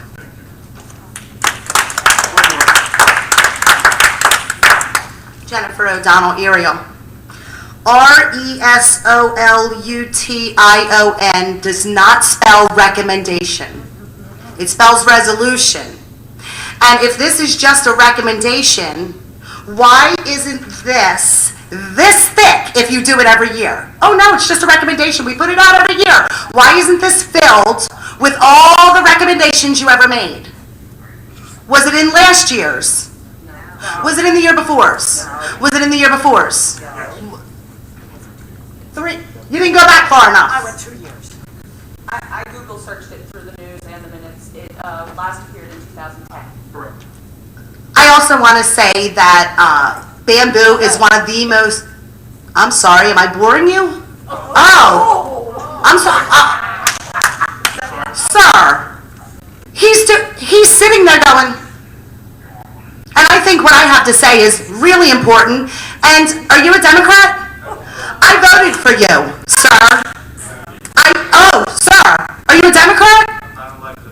Oh, wow. I'm glad. Wow. Bamboo is one of the most amazing resources. You can eat it, you can make floors out of it, you can do a whole lot of good with it. You're making a whole entire township. How many residents are in this township? How many families? Thousands of families. You're going to put a rule on thousands of families that 20, 30 are breaking the rule. So you're going to mandate something for everyone because there's a few ninnies out there. It just doesn't make sense. It doesn't make sense. Thank you. Thank you. Mary, go ahead. Because Mary Matriciano and I live in Glen Oaks, and I am not a ninny, okay?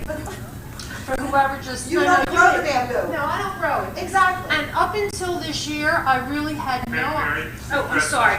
I had no idea the impact of bamboo. I tried to bring in the root system here, but they wouldn't allow it in because it's considered a weapon because it's almost stick-like, okay? So I couldn't bring that in. All right, and until you've been impacted by the bamboo, I mean, you always hear that it's invasive and you hear a lot about it, but you really don't know what it's like until it encroaches your property to the point that you think it's going to get underneath your deck, that it's going to get underneath your shed. It points up through the ground. It's very pointy. Even cutting it down, I've cut my hand several times if I don't have the loppers there to do it. So unless it's come onto your property, and there was someone a realtor who said that, you know, what's the impact to the real estate?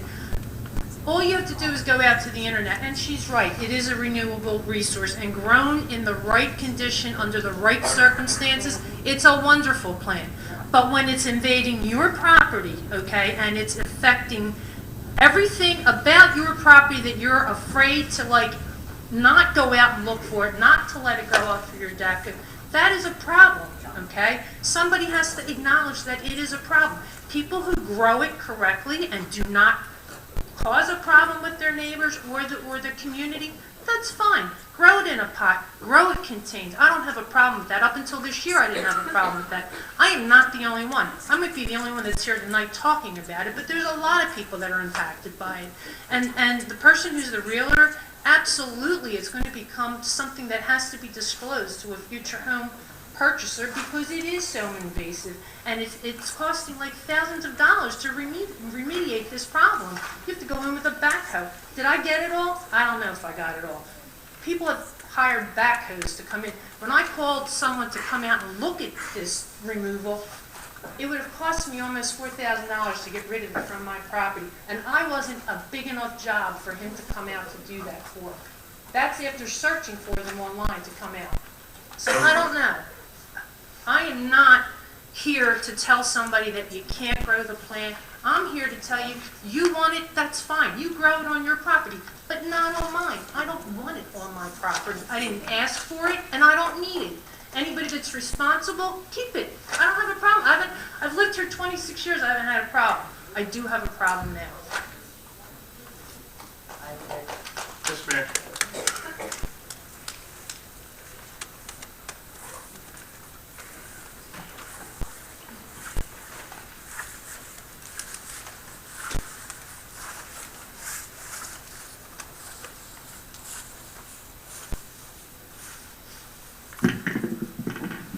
Good evening. My name is Martha Wharton. I've lived in Shoes Landing for 43 years of my life. 2 two things I wanted to talk about. The first thing is the bamboo issue, which I was not aware of. If we're going to limit bamboo on people's property, I think we should limit all trees and all growth, because in my parents' property, when we were little, we had a blue spruce Christmas tree. It was about this high. They planted it out front. It's in the, they removed it a few years ago. We have blue spruce roots in our sewer pipes. So any tree roots can damage the property. Even after you take the tree out, the roots are still there. So it's not just bamboo. With Halloween, I guarantee you, if you put out there Halloween is from 4 to 7, 7 o'clock, lights are out, doors aren't answered. I know this because I live with my parents, and my parents shut the lights off and don't answer the doors. And it has been that way every year. The elementary schools publish the time of Halloween, and they tell the children, and the children tell their parents, and that's it. It's done. So for anybody, and I'm fortunate because I'm disabled, so I'm home with my children. I don't get to go trick-or-treating with them very much, but they're old enough that they can go themselves. What'll happen for the children whose parents aren't home is they'll go out by themselves. So it's dangerous. Thank you.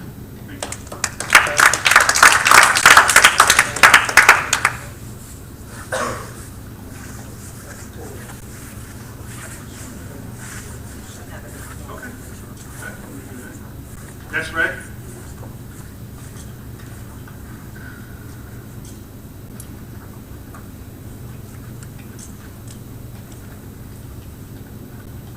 Good evening again, Council. Ray Polidor, Ariel. I think some of the folks that spoke here tonight regarding Halloween and the time are just a sampling of a great number of people across the township. But if you really think about it, two parents working, two parents would have to end their day at work early. One to take the child or the children out, the other to be there to respectfully hand out candy to those children in the neighborhood. You've listened to the people speak, and it's not much that they're asking to extend that curfew out to 8 to 8:30. You've listened to them, you've shook your head, but ordinarily, when you guys have planted your foot in the dirt, you listen and you shake your head and you do what you want anyway.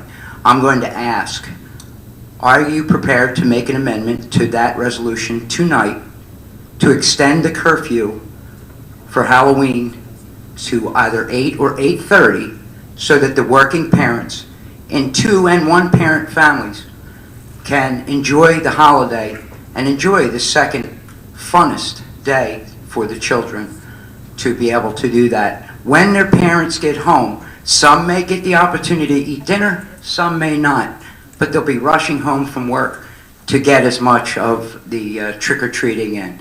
So I'm going to ask you outright, would you discuss with council right here, right now, to extend that curfew and not have the fire sirens going off at 6:45 and actually do it at 8:15 and make it an 8:30 curfew for the 2 parent families?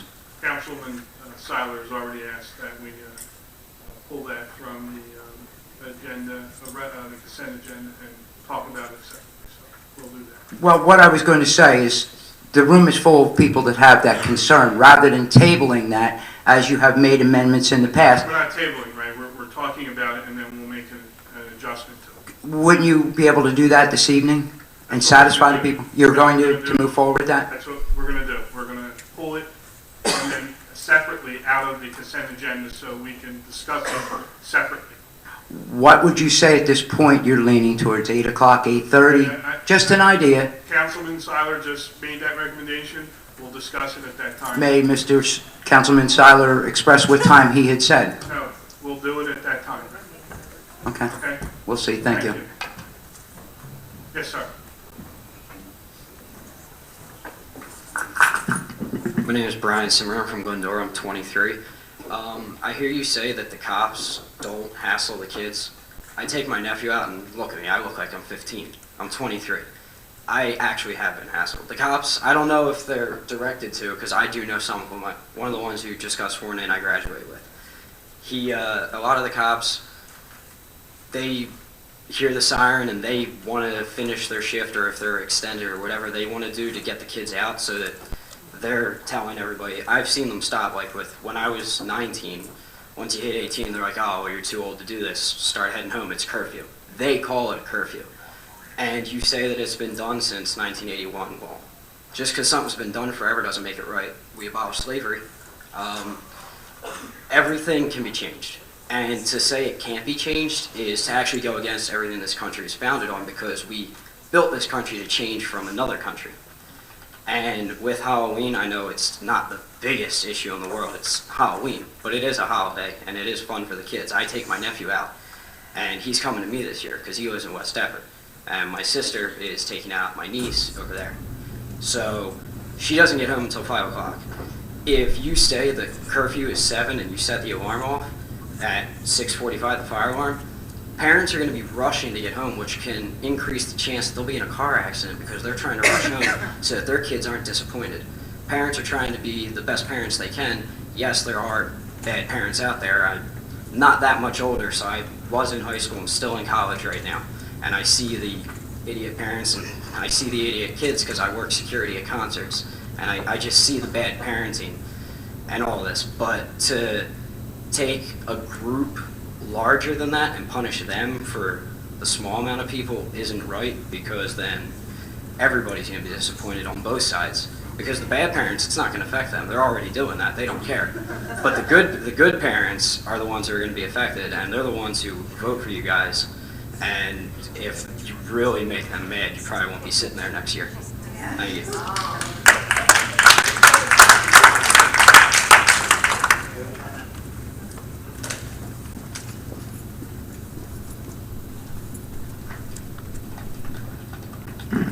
John Schmidt, Gloucester City, New Jersey. Good evening, Council President, members of Council. Council President, in response to a previous speaker, you had said that Halloween resolution has been passed every year since 1982. And then you stated that it wasn't passed last year or the year before. You misspoke, you didn't tell the truth, or you lied. Not sure which one it was. I have one question for you. Since you're conversing regarding an issue that's going to impact people who live in this township, do you live in Gloucester Township? Absolutely. Or do you live in Berlin? And please tell the truth. I live in Gloucester Township. And that's your answer? 16 Bay Hill Court. And that's your answer? Yes, sir. All right, should be fun. Thank you. Joanne Clark.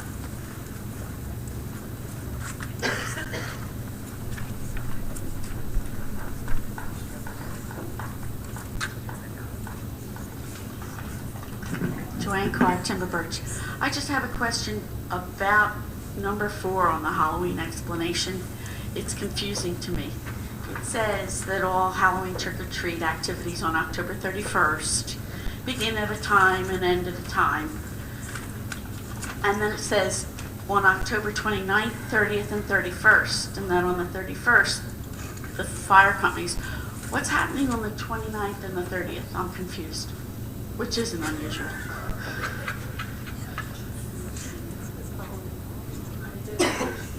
Mischief Night would be the 30th.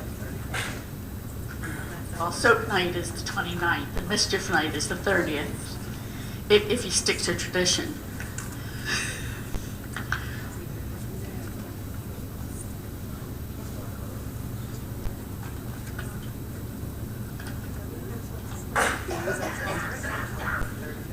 It's number 4 in the explanation.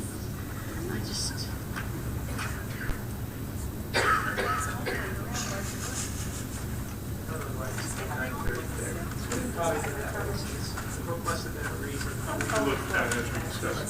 Okay, thank you.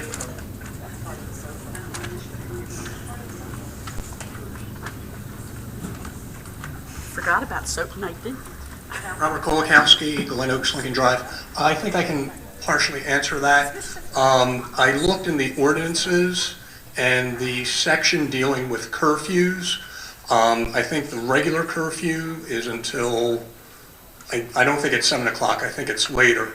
And I think what the ordinance specifically mentions Halloween and the 2 days before. And I think what it does, the normal curfew is brought to 7 o'clock, I think, to limit any mischief activities on the 2 days prior to Halloween.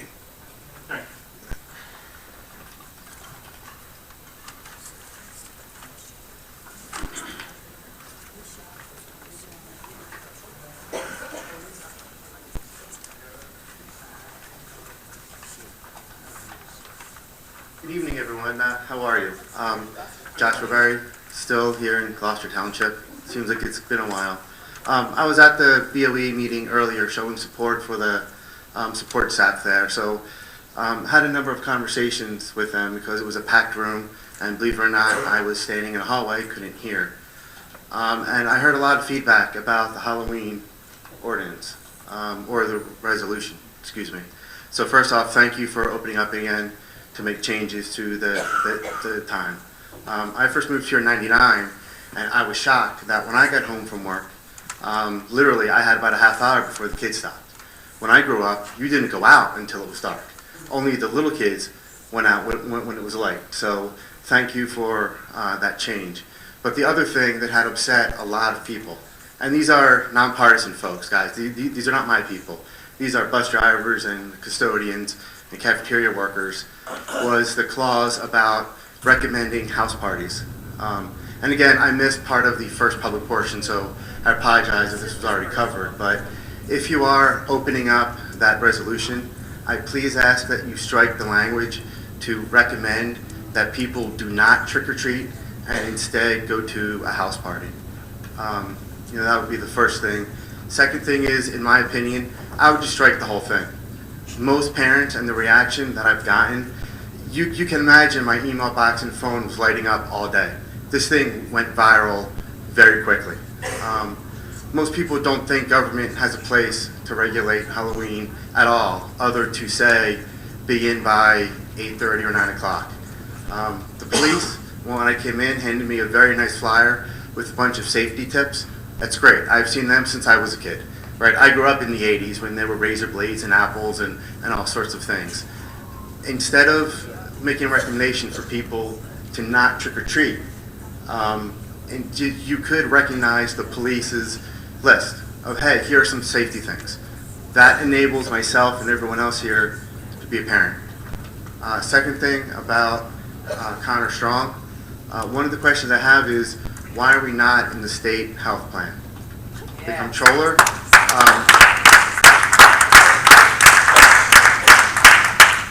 not only has the comptroller, but almost every good government or watchdog group or official in that capacity has said it's cheaper, it's better, it removes the air of politics.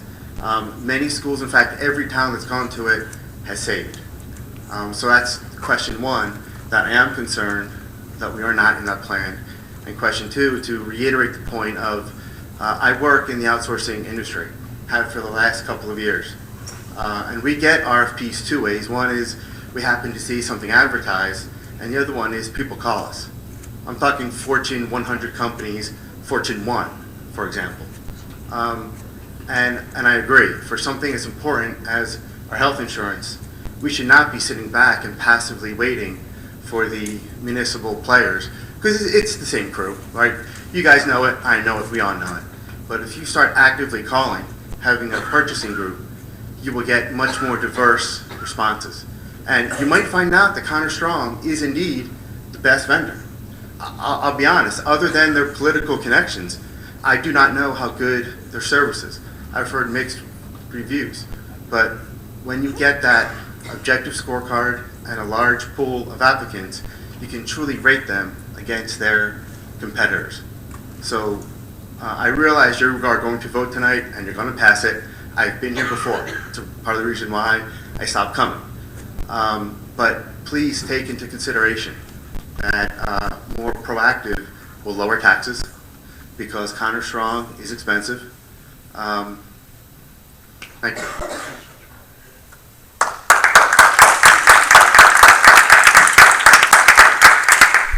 Gentleman in the back there?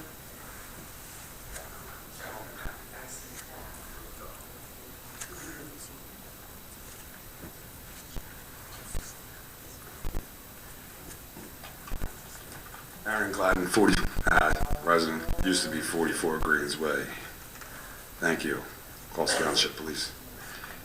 I wanted to say something to you guys real quick. What's your address there? What's that? I'm homeless.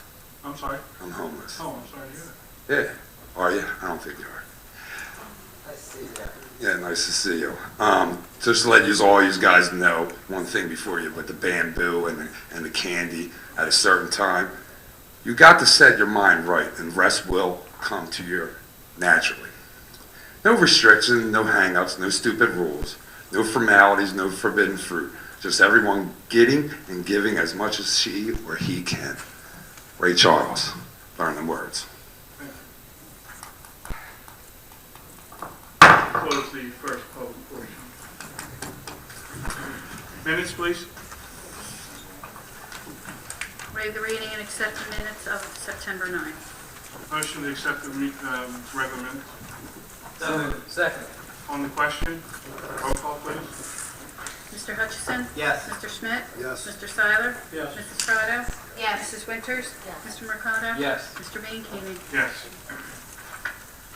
Ordinances of first reading. Ordinance O-13-16. Ordinance amending Chapter 67A of the Code of the Township of Gloucester entitled Property Maintenance Code of the Code of the Township of Gloucester. This ordinance will allow the prohibition of bamboo, and if people currently have bamboo, the duty to confine. Anything to add to that, Dan? No, that's it. I have a motion to accept or approve ordinance O-13-16. So moved. Second. On the question, roll call, please. Mr. Hutchison? Yes. Mr. Schmidt? Yes. Mr. Seiler? Yes. Mrs. Strato? Yes. Mrs. Winters? Yes. Mr. Mercado? Mr. Bianchini? Yes. Ordinance O-13-17. Ordinance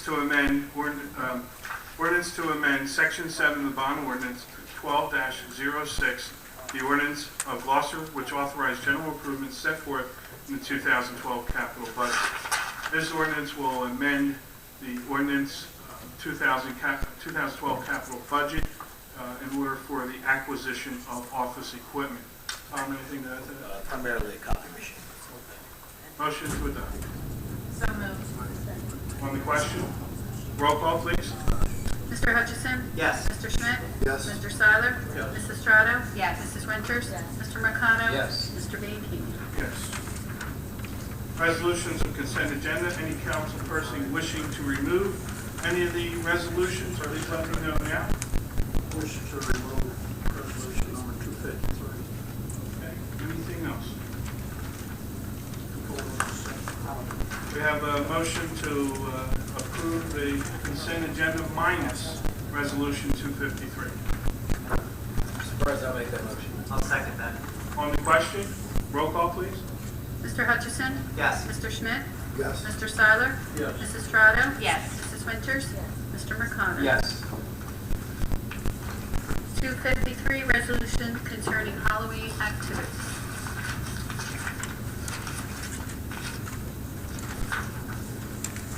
Mr. Seiler, you wanted to pull President, this.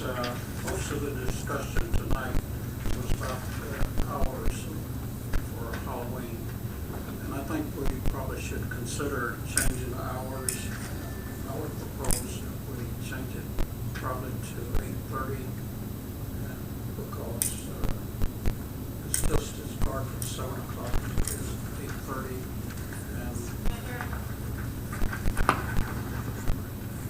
Mr. This Seiler. will allow the township residents at work a chance to come home and take their children trick or treat.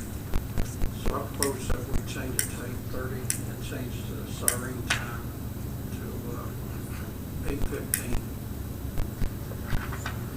If that were a motion, I would second that motion. Is there any other council member wishing to make any other amendments or discuss that? Kate?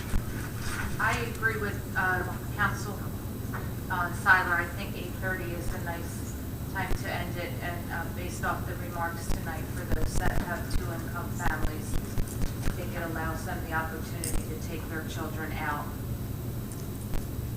Anyone else? I would agree with that. We have a motion to approve this resolution. So there's a motion and a second to amend it, so you're going to vote on that first.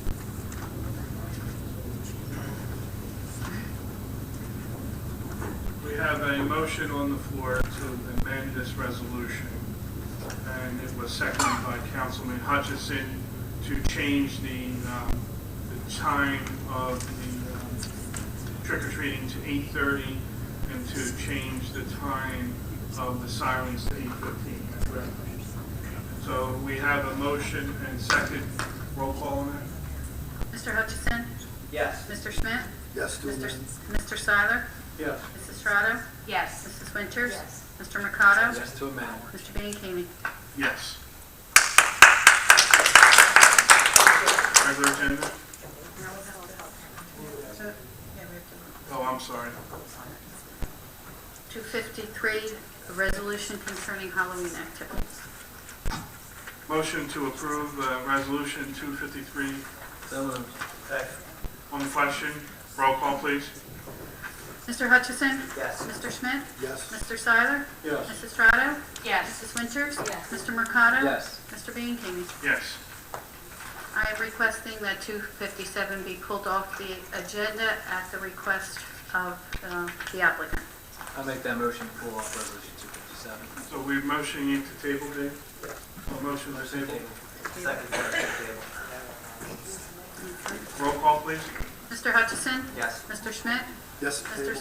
Mr. Seiler? Yes. Mrs. Strato? Yes. Mrs. Winters? Yes. Mr. Mercado? Yes. Mr. Bianchini? Yes. Mayor is unavailable, and I have no GTE Gov access questions. We'll now open up to the second public portion. And wish to speak on any subject, please raise your hand. Yes, you can. Jennifer O'Donnell, Ariel. I had the pleasure of going to the BOE meeting tonight, and it was a mad, crazy dash to get here because my children wanted to address you guys tonight about Halloween. I do not understand why two public meetings are held on the same night. It makes absolutely no sense. You're pretty much violating my right to go to a public meeting if I have to pick and choose which one I have to go to. I had to go to BOE tonight while you guys are making decisions about my children's lives. I requested from the BOE tonight that they change their meeting nights. I don't know if I'll get a response, but I'm also going to ask you if you can maybe reach out to the Board of Education and ask them to change their meeting nights so parents who want to be involved with what's going on can come here and also go to the Board of Education meetings. Dave, I would just ask that you touch base with their solicitor and discuss that question and that request. Also, because I didn't think that I would be able to be here tonight, I tried to go on the public access thing to ask a question. And I typed out the whole thing of what I wanted to say, and then I went to check something on the agenda and I realized that it's read after the vote. So what's the point of me sending in something to you for the meeting when you're going to read it after the vote's already done? So does that make any sense? I understand what your question is. So if you could change that to maybe the first public portion, it would make more sense that, elderly that can't get here but they really want to say something about the agenda have the opportunity to speak up and say that, or people that have to go to the BOE meeting. And I do have a question for Mr. Carlemere. I'm sorry, there's a glare on there. I just wanted your interpretation of what adequate notice means in pertaining to open public meeting laws. Adequate, well, depending on what section you're reading. It starts off adequate notice. So, Open Public Meetings Act requires notification to be placed. Place your notifications for the year, in the beginning of the calendar year that sets your meetings. If you're doing special, then you have to put a notice in the newspaper prior to that meeting that you're going to hold hold the special meeting and what the agenda item is. Okay, so what is the time frame of getting that notification to the public? I want to say 48 hours prior to the meeting. Do you take into consideration weekends when you interpret that kind of a law?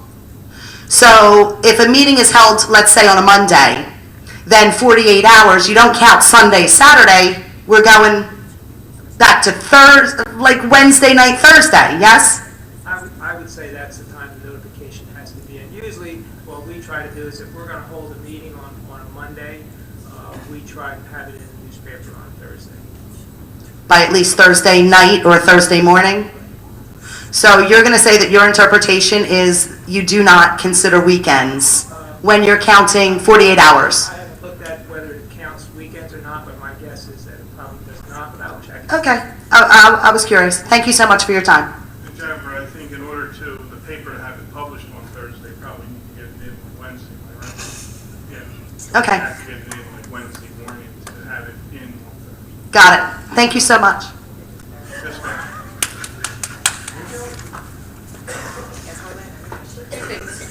Heather Rembert, Millbridge, again, thank you. Thank you for listening and for hearing what we said. I really appreciate that you revisited that. This is my first time being active with the township because it's the first time I've found something that personally affects my ability to parent my child. Second, can you put the agenda link to the calendar on the website? Because I look like a real on Patch because I couldn't find the agenda. So that would just be my request, is you have a calendar, you can Google, you can put it on your own Google calendar. It's all linkable, but the agenda's not there. And I, single parent, don't always have time to go digging through the entire township website. It would be awesome if you could just link the agenda to the meeting. So I'm going to go. Just so I can understand, Tom, do you understand what your request is so you can ask? It's on the website. I went on the website today and it's right on the homepage.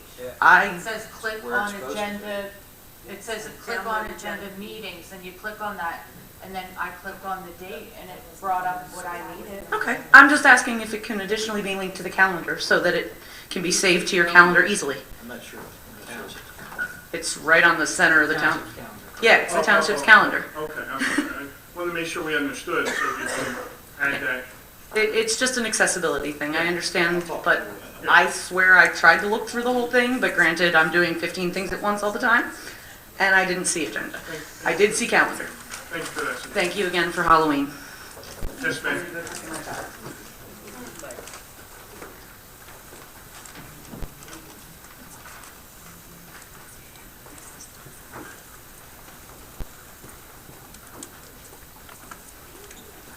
I'm Becky Henry with Woods Edge again, and I do so appreciate that you extended the time for Halloween.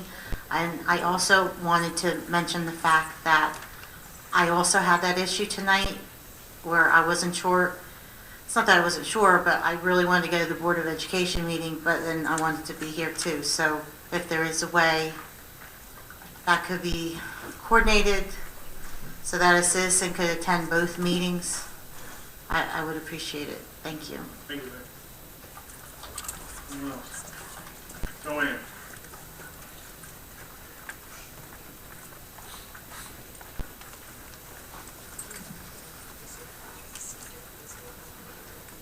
Joanne Carr, Timberbirch.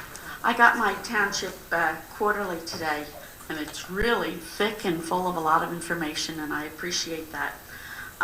On the back, it talks about the single stream cans and everything, and I really do like it. It makes it an awful lot easier just putting things in the one can. The one thing that bothers me, though, and we've talked about it before, is the pink lid. And I was reading on the thing, it said, not only has the single stream recycling program benefited Gloucester Township environmentally, it has allowed our community to unite in our stance to support breast cancer awareness. It symbolizes the township's commitment to the American Cancer Society in an effort to defeat a disease, etc. I had asked before if any donations were being made to the Cancer Society because of it. And your response was no, it's just, you know. I find the way that it's worded is just, well, not factual, and it's just really stretching it. Because if you talk to a lot of people, there are people that are all for it, the pink lid. There are people who are indifferent and could care less. And then there are a lot of people who are aggravated. The can doesn't fit anywhere. It's sitting in front of their house. Their house isn't pink. They don't like the looks of it. And, you know, so just that isn't factual. What might make it more amenable to me, and I don't want to be spending your money, but they had said that because of the single stream recycling, we've saved over $300,000 every year, which I can appreciate. It's wonderful. You don't mention how much money we generate in the single stream recycling. We see how much we save in tonnage in not going into the trash, 300,000. But it would be neat to understand how much we're taking in from the single stream, because we're really putting a lot out at the curb. Maybe we could consider making a donation to the breast cancer awareness. 1% of that tonnage, $3,000 a year. It would go a long way, and it might make it a little more palatable to people to have that pink stick in their eye out there all the time. Thank you. Tanya?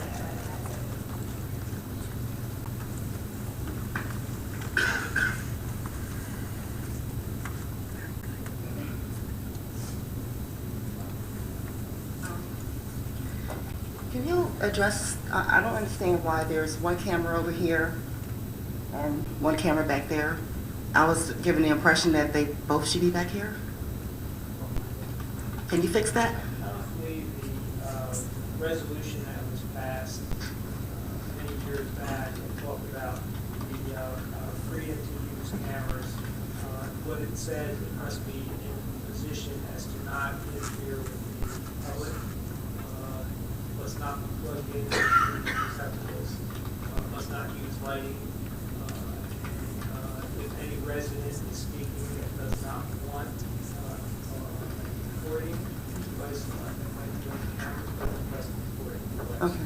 It's supposed to be stationary viewing council. All right, well, I'm going to respectfully request that the camera be turned off anytime I come up. Starting now. I beg your pardon? So you want all cameras turned off? No, I don't want to be viewed from this angle until I can really, until I can look at this resolution and whatever was passed and turn it off. Thank you. If that camera were further back, you would not have an objection. I didn't object when it was in the back. I'm not sure how it eased its way back up front, but if it can be removed or sent back to where it was.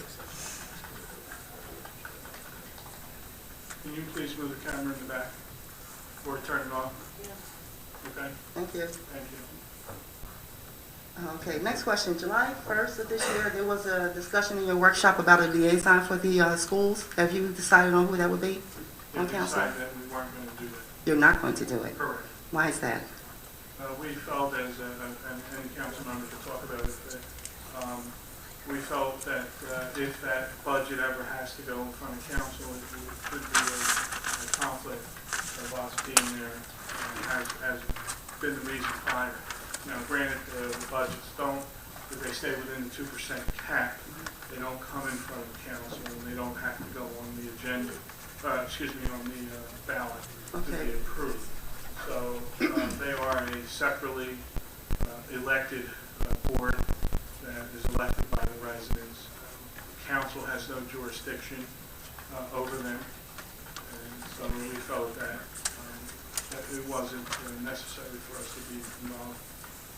I'm a little concerned about that. If you have no jurisdiction over the board, That's correct. They have no jurisdiction over that. And you have teachers And also, and IEP instructors molesting our children in this township. The safety and the welfare of our kids are at stake.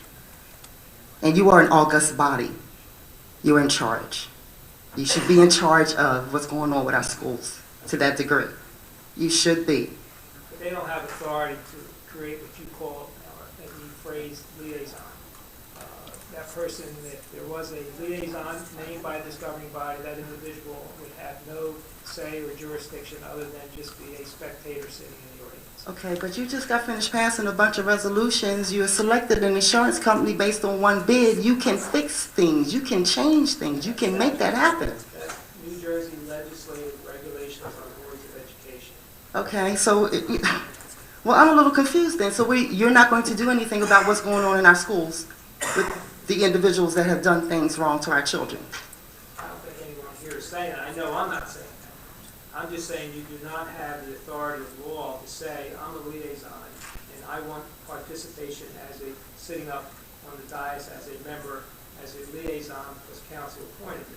You do not have jurisdiction to do that. Okay, so you're saying that's a state mandate? That's a mandate from the state of New Jersey, Department of Education, what? We need legislation that regulates the Board of Education, that creates something like that. Otherwise, governing body has no control over the school board, other than when budgets were rejected, which things have changed since now they're in November election, 2%. But you have no jurisdiction over the school board or any independently elected body. Well, it's painful. I really think that something can be done. I mean, you have your counterparts in Trenton, Mr. Sweeney or whomever that passes laws and legislation in Trenton for the state of New Jersey. Talk to him to see if something can be done. So you can place someone in the schools or on the board that can act as a liaison to your council, so you could be more well-informed when there's a teacher who's been doing things to children behind your back. And there's nothing, your hands are tied, there's nothing that you can do. I'm very angry about it, okay? Especially the most recent person. You know, and that's 3 schools in less than a year. And it doesn't make any sense for you to tell me that you really have no jurisdiction over the safety and the welfare of our children. Forget about, budgets and all that crap. We're talking about the lives of kids. They trust us to make the laws. They trust us to protect them. So talk to Mr. Sweeney, talk to Mr. Christie, I don't care. Talk to somebody and see if that can be fixed, okay? My next question is, we have a Human Relations Commission here? Does anybody here sit on the Human Relations Commission? Yes, Who would that be? that is Councilwoman Trump. Okay, Excuse me. okay.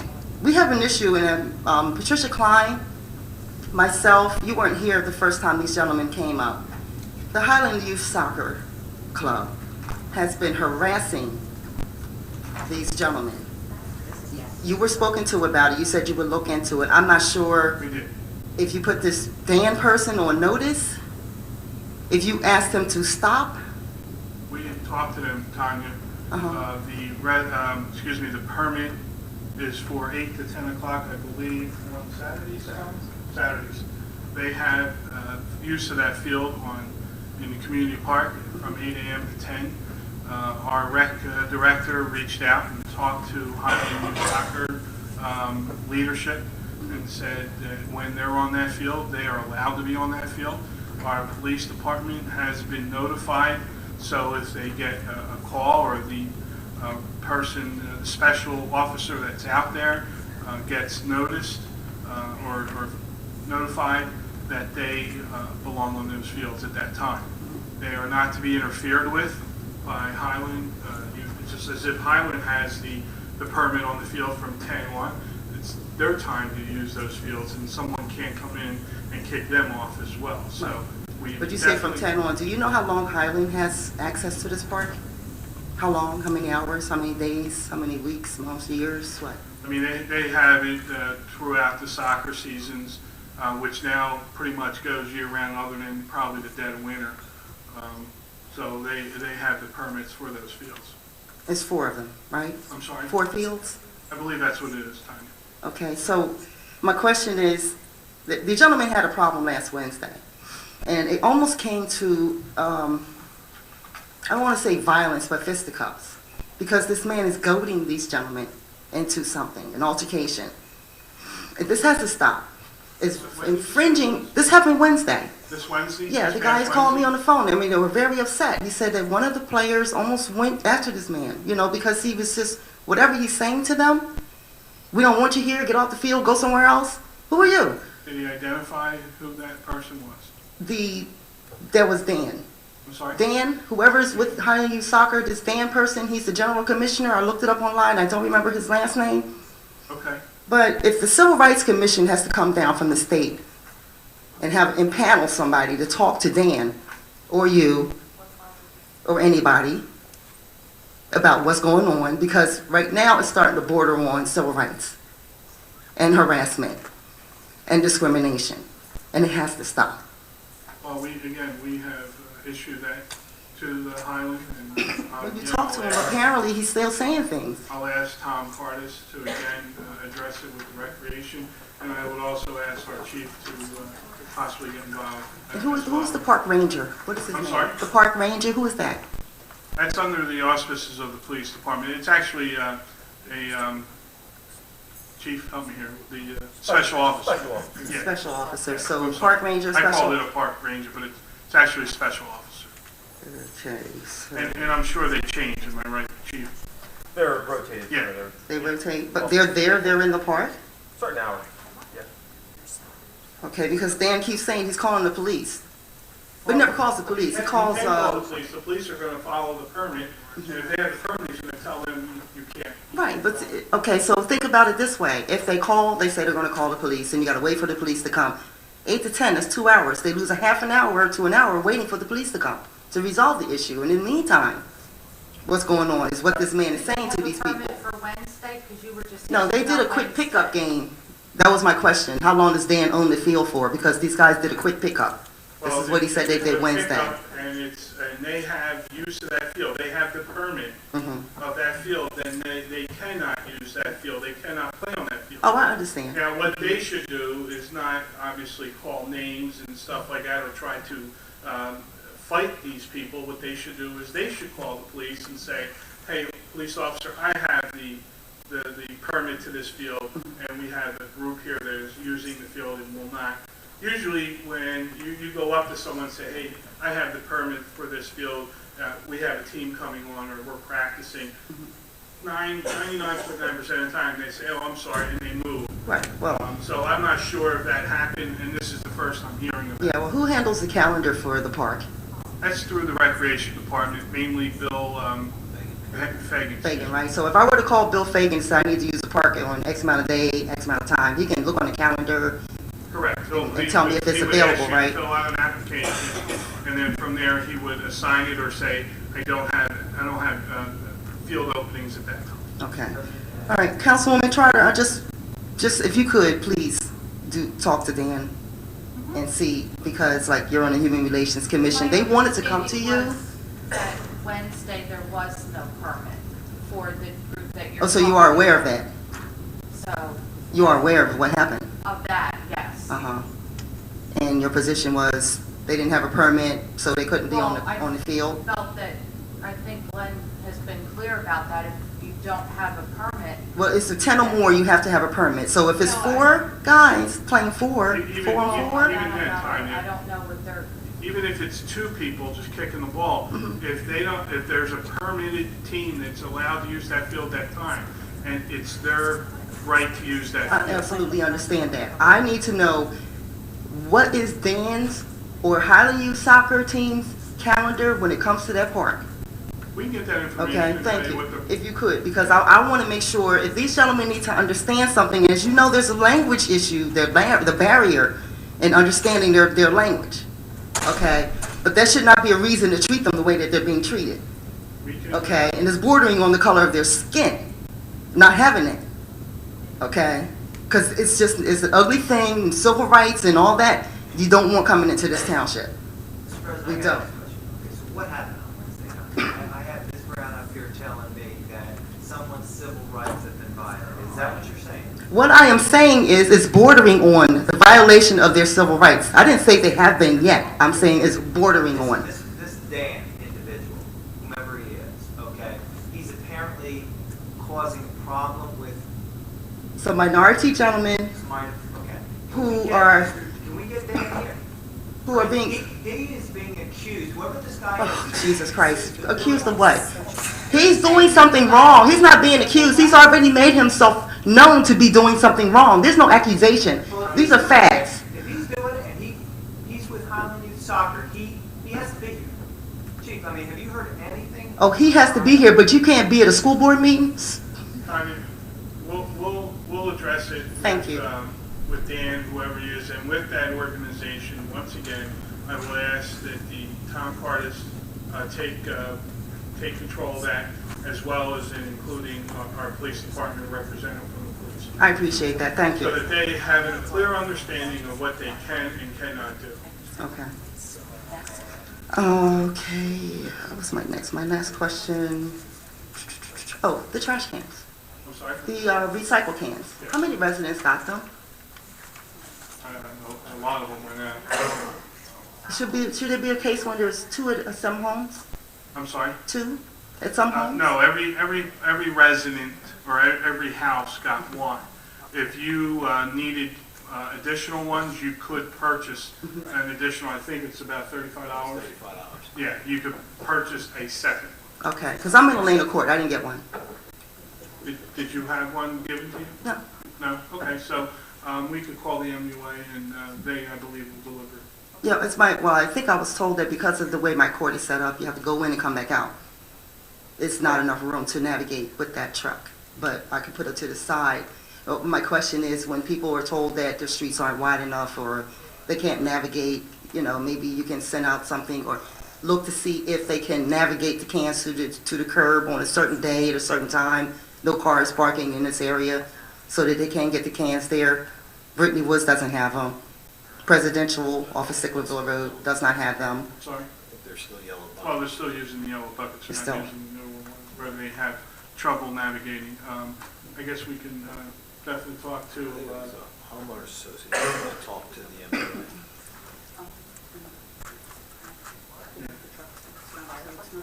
Okay.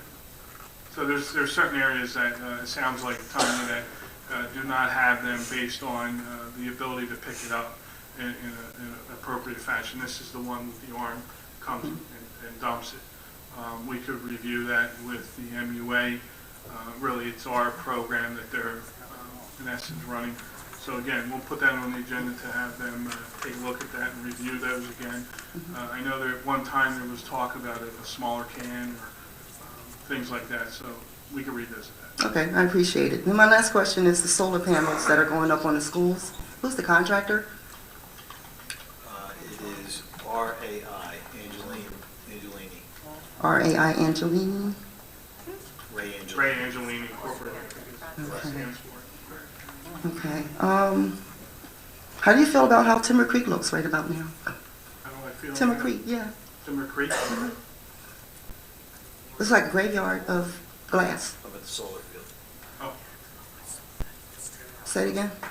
You're speaking about the solar field. Yeah, yeah. The kids are not happy. The parents are not happy. I'm not happy. I mean, my kids are out of there, but it's not that I'm looking for a beautification project, but seriously, it doesn't look right. And I'm not sure what is on Mullen right about now. Anything? I don't have the schedule. I don't know what's there. Are you going to put them on the roof at Mullen, or I'm sorry? are you going to put them on the roof at Mullen? That I don't know. I don't have the. That's decided by the school board. That's decided by the school board. The way that contract was, the school board had jurisdiction of whether or not there were easements granted for the panels on the ground and the rooftops. The question became whether the rooftops could handle the panels. If not, they had to locate easement rights on a certain area of the field, ground, whatever. But that the school board made those decisions. They're engineers. Well, I'm sure you'd be in touch with them, but I understand there's mold at Mullen. Mold? Mold. So if you put the panels on the roof, would that cause a problem? I'm not an engineer, I'll be honest with you. There's something to look into, though, right? All right, thank you very much. Thank you, Tom. Paul?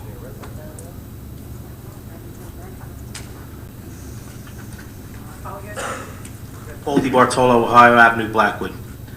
I'm curious, am I missing something? Did we not know what liaison means? No, Paul, we know what the way. Okay, well, a liaison has no authority. What some of the people are asking, I think it's a good idea, is it's a go-between.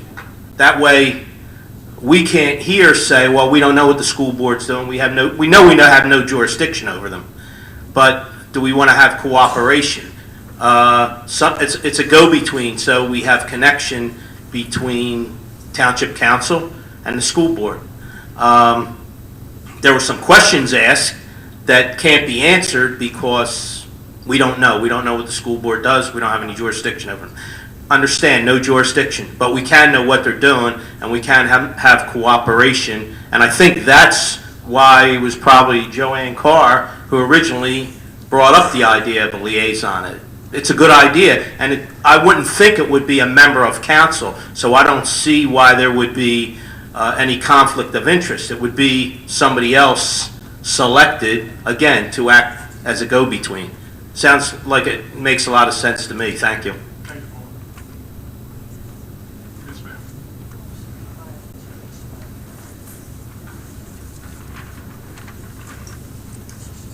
Good evening, Council. Laura Power, Campus One. I'd like to address a lady here that was concerned about the camera being over here. I previously did have the camera in the back, and because a couple months ago, a gentleman that is running the other camera had questioned me about putting the camera up here. And so I moved in the back to be courteous. If that's a problem, all right, I'll move it in the back. No one for the past 2 years that I've been videoing until this evening and the previous time had a problem. I stopped videoing in the back because where the camera was, people were jumping up and down and during council and obstructing view. So I said, okay, I'm not going to say anything to anyone. I'll just move the camera back up here. This evening, the reason the camera is up here so close is because there were children sitting here. And I'm respectful of the children, and I don't want to put anyone's children on video. This is an open public meeting. The lady was concerned the fact that she didn't want to be seen, okay? But I just want to refresh the fact that there's a camera right here, and this side of her is being seen, but this side can't be seen. I feel that this is an infringement on my First Amendment rights. If this is very clear, this is a political party thing going on here with their camera. They put it on their website. You don't find anything of mine on a website. Never have, never will. If the camera has to be shut down, then I feel this camera back here should be shut down also. That's only fair. Another thing is, I think Mr. Colomere said something about you can't use the electricity. Okay, well the camera that's being run in the back for the past 3 years or so, every council meeting has been plugged into the wall here. Now, if we want to go tit for tat, then I would just make a recommendation that the person be charged or their rights be taken away, like mine. Thank you, Laura. Okay. Secondly, I was at the school board meeting, Black Horse Pike Regional, last week, and it was stated very clearly on the record, they did have a independent contractor come out, and they paid a lot of money to have that school because of rumor. They wanted to jump on it right away.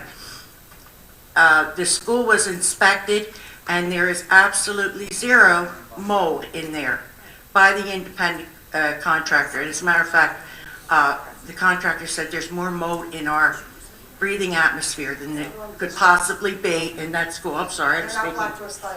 I'm sorry. Laura, just finish your comments. Okay. So anyway, Okay. that's all I have to say. Well, But I appreciate if you let me know about the cameras. We are going to address the cameras at the next workshop meeting. Okay. So that we make sure that everybody has a fair and Okay. access to an area. And as far as the mold, we will ask for an update from the school. Okay, thank you for that consideration. Okay.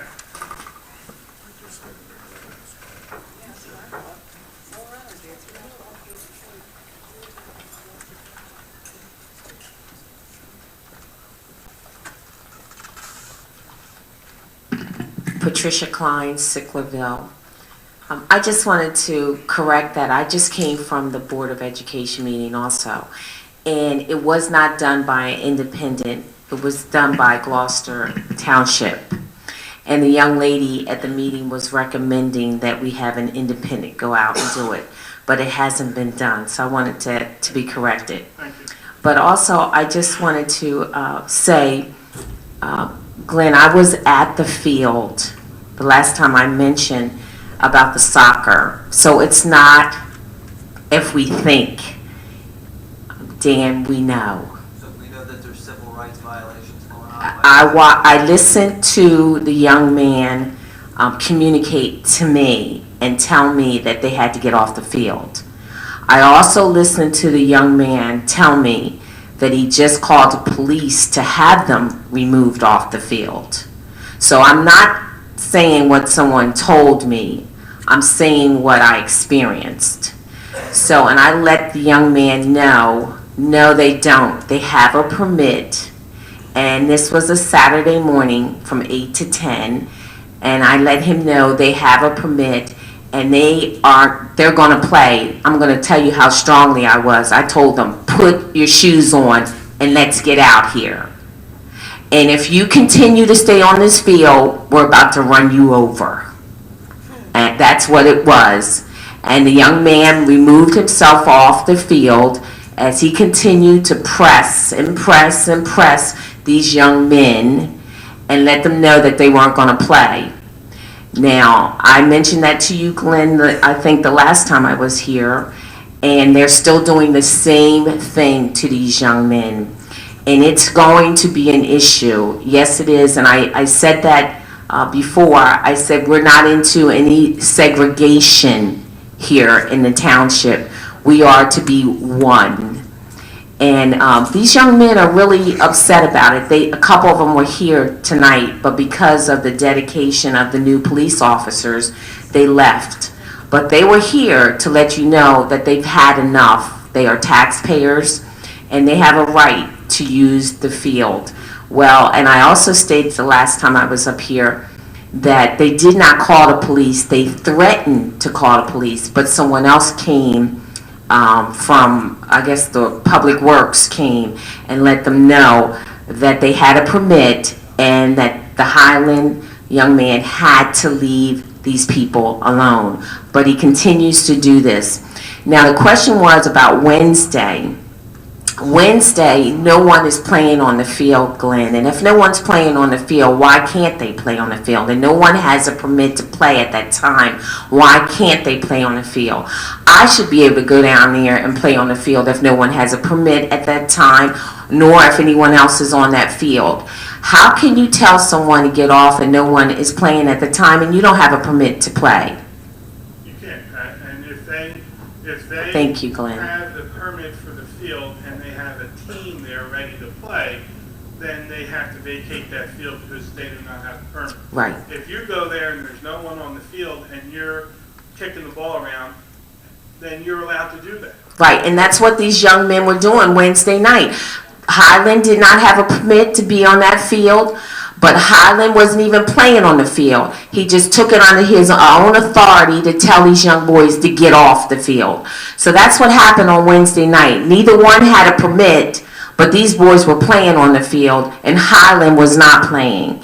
And we need to put a stop to this, and that's why I asked you, Glenn, the last time was, do they pay any extra fees to play on the field? And you indicated, no, they don't. They have a permit just like everyone else has a permit. And we have to just I don't know what happens when people take ownership of something when they have no right to take ownership, but we have to let them know they have no ownership. When they have a permit, they play, and when the other boys have a permit, they play. And if no one has a permit and somebody's out there, like I could be out there kicking the ball around, I have a right to be on that field too because I'm a taxpayer. So we need to really straighten this out, and I'm sure we will eventually straighten it out. Hopefully we will. Thank you so much. We are escalating it. I asked Tom Cardis, I'm not sure if you were here at the time, to include the police department in on it, so we can really get our point across to whoever's not allowing people to use that field when they're supposed to. So Yeah, we are taking it to the next level. Again, working to make sure people, have access to it that appropriately should have access, and those that don't, then we handle that as well. And also, I believe, Orlando, you were supposed to get back to them about another date that they could also, in conjunction with a Saturday. Am I correct? That's incorrect. Okay. My question to you before I answer your question was, have they notified anyone of these problems within the township? Because we hear about them every 2 weeks on a Monday. Okay, let me... And before I answer, Mr. Hasseman, who I responded to on August 26th, via my Gloucester Township account, I told him, please speak to Mr. Fagan about securing another date. That's right, so another date. Their Saturday, and if you experience any other problems, to contact me. Wait a minute, I just asked you a question. If you were involved about another date and you said no. I asked Mr. Fagan to contact Mr. Fagan to secure another date. I was not setting up a date for Mr. Hasseman. I didn't ask you that. I said, were you involved in another date? No, I was not. I had asked them to follow me. Okay, I asked. No, excuse me. I have the no. I have the floor. You follow me. No. Stop it, Orlando. Stop it. You're being rebellious. Stop it. No. You were involved in another date. Yes, you were.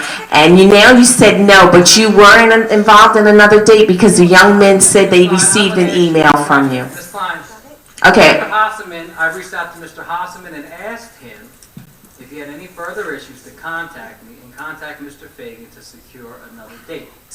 You were involved in I wasn't original. I wasn't going to tell him, here you have Wednesday, you have Saturday. No, wait a minute. I didn't say that. Now to my original question. Okay. Have they contacted anyone in administration regarding securing a date or the issues that they've had? Because I only hear about it, and my colleagues only hear about it every 2 weeks on a Monday. Well, excuse me. They contacted. Yes, they did. They contacted every one of you. No. Wait. Excuse me. Yes, they did. Because the boys came here to a meeting. So yes, they did. You don't remember these young men came? So they contacted each one of you that night and let you know their problems. They were right here in the meeting. So what are you talking about, Orlando? Do you remember not? Yes, I chaired that meeting, and I responded to them and asked them to contact me if they had an issue. Mm-hmm. You don't even have to open it. I'll give you the. But wait a minute. The issue just happened Wednesday. The issue, and they were here tonight. 2 weeks ago, you said there was an issue again, and you said we are one community. We're not going to stand for segregation. That's right. Okay. But they had. I haven't received an email. Has the mayor received the email? Has the council president received the email? Has the rec department received an email? No. No one has contacted us. Well, tonight they were here to contact you once again for the issue. But once, like I said, I met them outside. They said there was something was happening, and they had to leave. But they would be back for the next meeting. So they are contacting, and they did reach out to each and every one of you the night that they were here. There were maybe 10 of young men sitting here. So everyone did get to hear from those young men. So there was an issue, and you knew there was an issue. And I came back and contacted you with the issue. But tonight they were also here to contact you again with the issue. So, but Glenn, I just want to say, first of all, thank you so much. I want to have faith and believe. But some of the things that I've come up here and I've mentioned concerning the recycle bins, I've been mentioning that for a couple times now. And I don't believe what I'm hearing tonight is like, this might have been the first time someone mentioned about the recycle.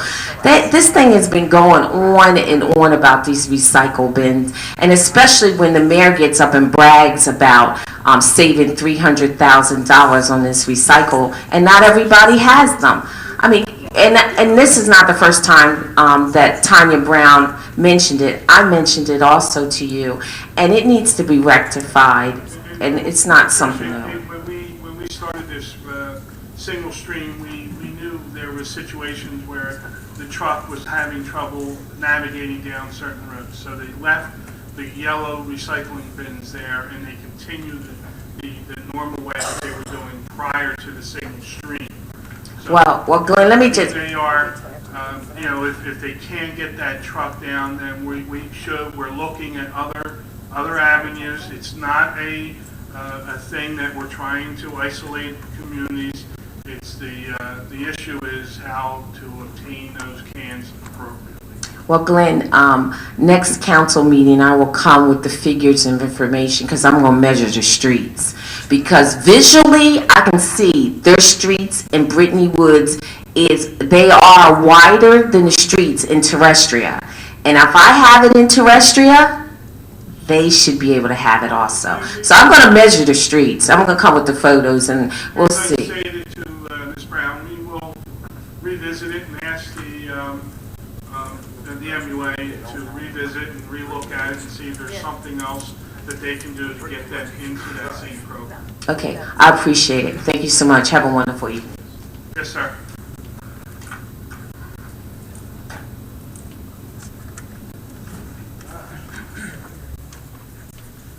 Joe Mullick, Ariel. Just trying to get clear on this recycling. They have the new containers in Terrestria, am I correct?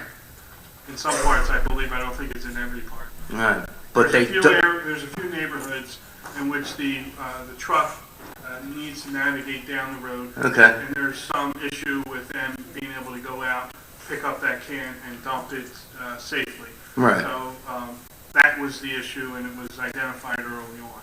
They don't have the cans in Brittany Woods, though? They have the original yellow recycling buckets. They do not have the buckets, the bigger totes with the pink lids. Why? They're still recycling in those areas. They're just doing it the traditional way that we've done it. But Brittany Woods is actually an easier area to drive those trucks through. As I said, sir, we will ask the MUA to revisit it. I know from experience, I used to work for the MUA, driving those trucks. I think there was a street parking issue and all kinds of issues with it. We'll revisit it and we'll take a look at it again and see if there's something differently we could do. We're not here to separate out that community or any community, so we'll revisit it and try to make a recommendation. Thank you, sir. Ray?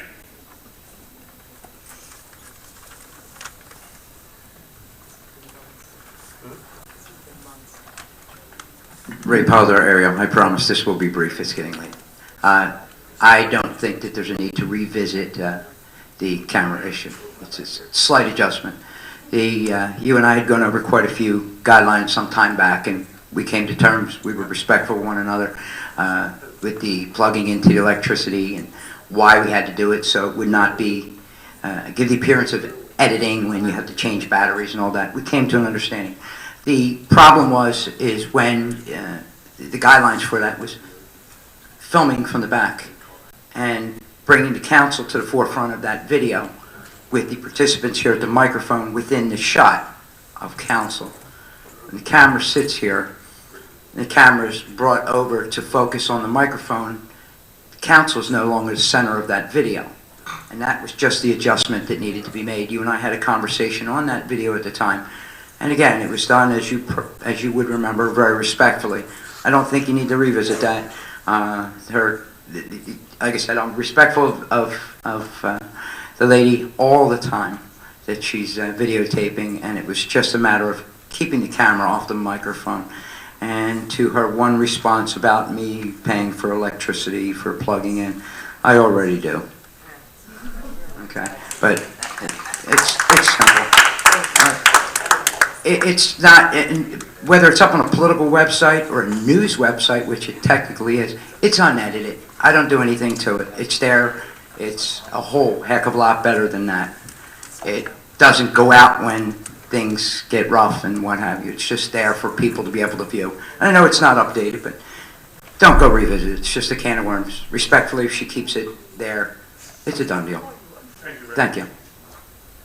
Anyone else? Mr. Schmidt?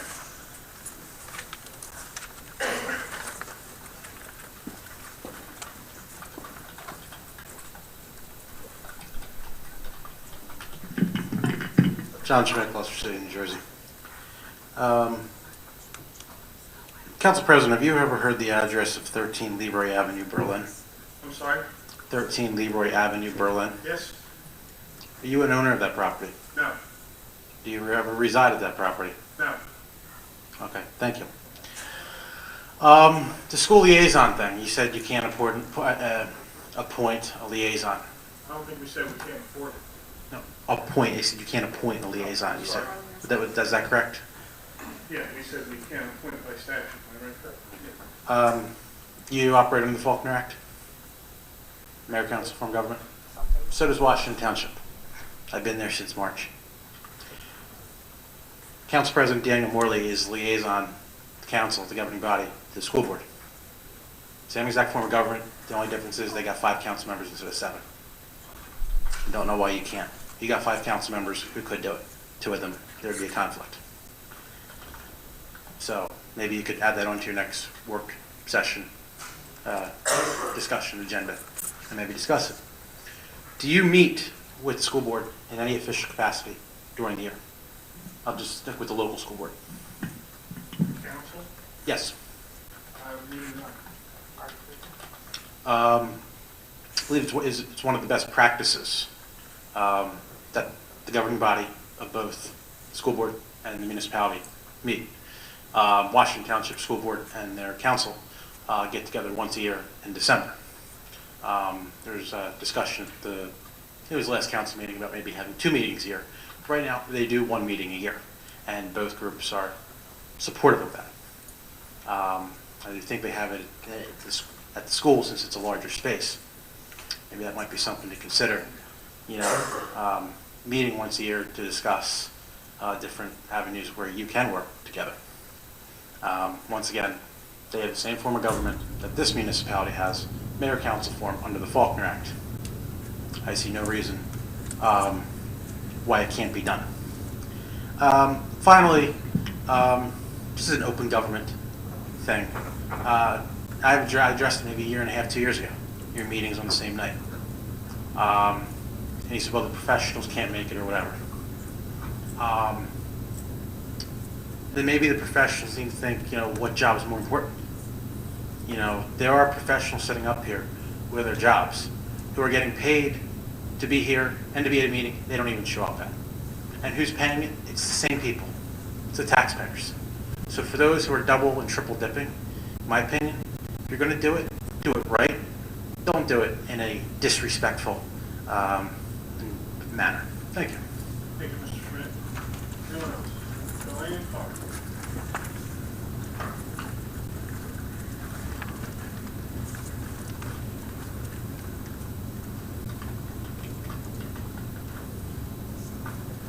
Joanne Carr, still from Timber Birch. And I know you're not the people to bring this to.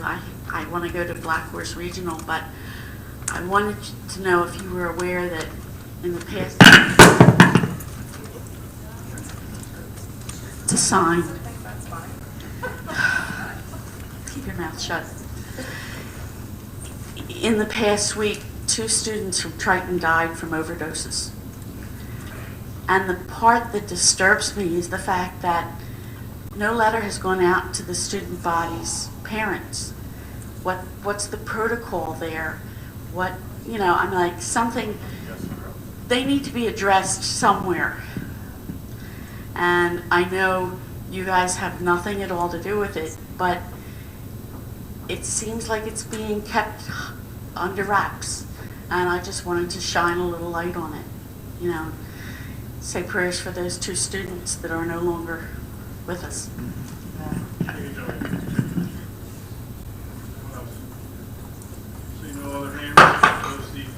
second public portion.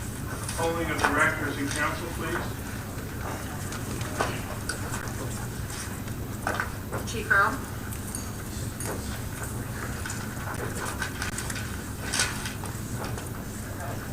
Mr. President, good evening, and again, thank you for the swearing-in ceremony tonight. Just to comment on the overdoses that Mrs. Carr mentioned, that I spoke with Dr. Rapisi. Letters going out within a day or so. I received a copy of that today from myself and the other chiefs of police in the jurisdictions that sent to the Black Horse Pike Regional School District. There's a draft I received today, so that's in process. Okay. Thank you, Chief. Mr. Carlemere? Nothing to report. Mr. Cardis? Nothing to report. Mr. Hutchison? Nothing to report. Mr. Schmidt? I'd like to thank everyone for coming out this evening, and thank you for your comments. Mr. Seiler? Yes, I'd like to congratulate newly appointed and promoted police officers, and I think they have been doing an excellent job in this township. Mrs. Trotter? I'd like to congratulate the newly appointed officers this evening, and I also wanted to share a story today, and unfortunately, a lot of the audience has now left to hear this, but I had the opportunity today to witness Glen Landing Middle School boys soccer team. They had a game today against Harrington, which is Mount Laurel. And our boys were losing, but there was a young boy on their team that has cerebral palsy. And this boy, in the worst way, wanted to score a goal. Our boys at Glen Landing, even though they were losing, made the decision as a team and showed, in my opinion, the utmost sportsmanlike conduct that I could ever imagine from 12 and 13-year-old boys. They allowed this boy to have his goal scored today. And I thought that was an amazing thing for our boys to give us. And the expression on the sideline of the coaches from both teams were just, what's the word? Like, it was just amazing to see these boys make that decision on their own to allow this boy. And when I'm telling you, they tried hard to allow this boy to get his goal. They tried hard and made every effort to allow him to get this goal. And it was just amazing to see that for their age. So I just thought it was worth sharing with everyone tonight. And I'm sorry that others weren't here to hear that. Mrs. Winters? I attended the first Rockville Lake Advisory Committee meeting, and they had a member resign. So I don't know if anyone lives in that area or would be interested in being part of that committee, but there is an open seat on the committee. So if anyone is, or if you know anyone that would be good to recommend, please forward their contact information to me. Thank you. Mr. Mercado? Thank you for coming out this evening. Congratulations to our new and promoted officers. This Saturday is the Welcome Home Parade for our veterans. Mr. Seiler and the Veterans Committee has been working hard on that. It starts at 10 o'clock, Sam, off of 8th and the Black Horse Pike and Glendora, and ends at Triton High School. Thank you for coming out this evening. Mr. Bianchini? Yeah, thank you for all attending tonight's meeting. I would just ask Councilwoman Winters that maybe we could put that on the website as well, that announcement, to open it up to as many residents as we can. So Tom, if you could help in that manner, I'd appreciate it. I just want to thank everyone for being here and thank you for all your comments. Motion to adjourn? Second. All in favor? Aye. Yes. Thank you. Good night.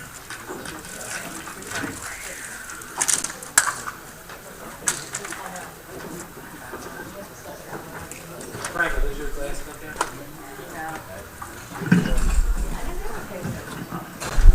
Mr. Black? Mr. Black? I will not be attending. Yes.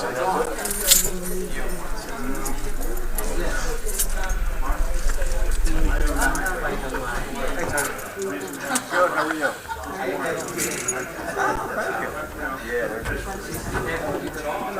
Thank you. Thank you very much.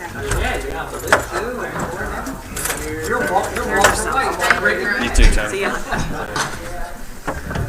So you don't-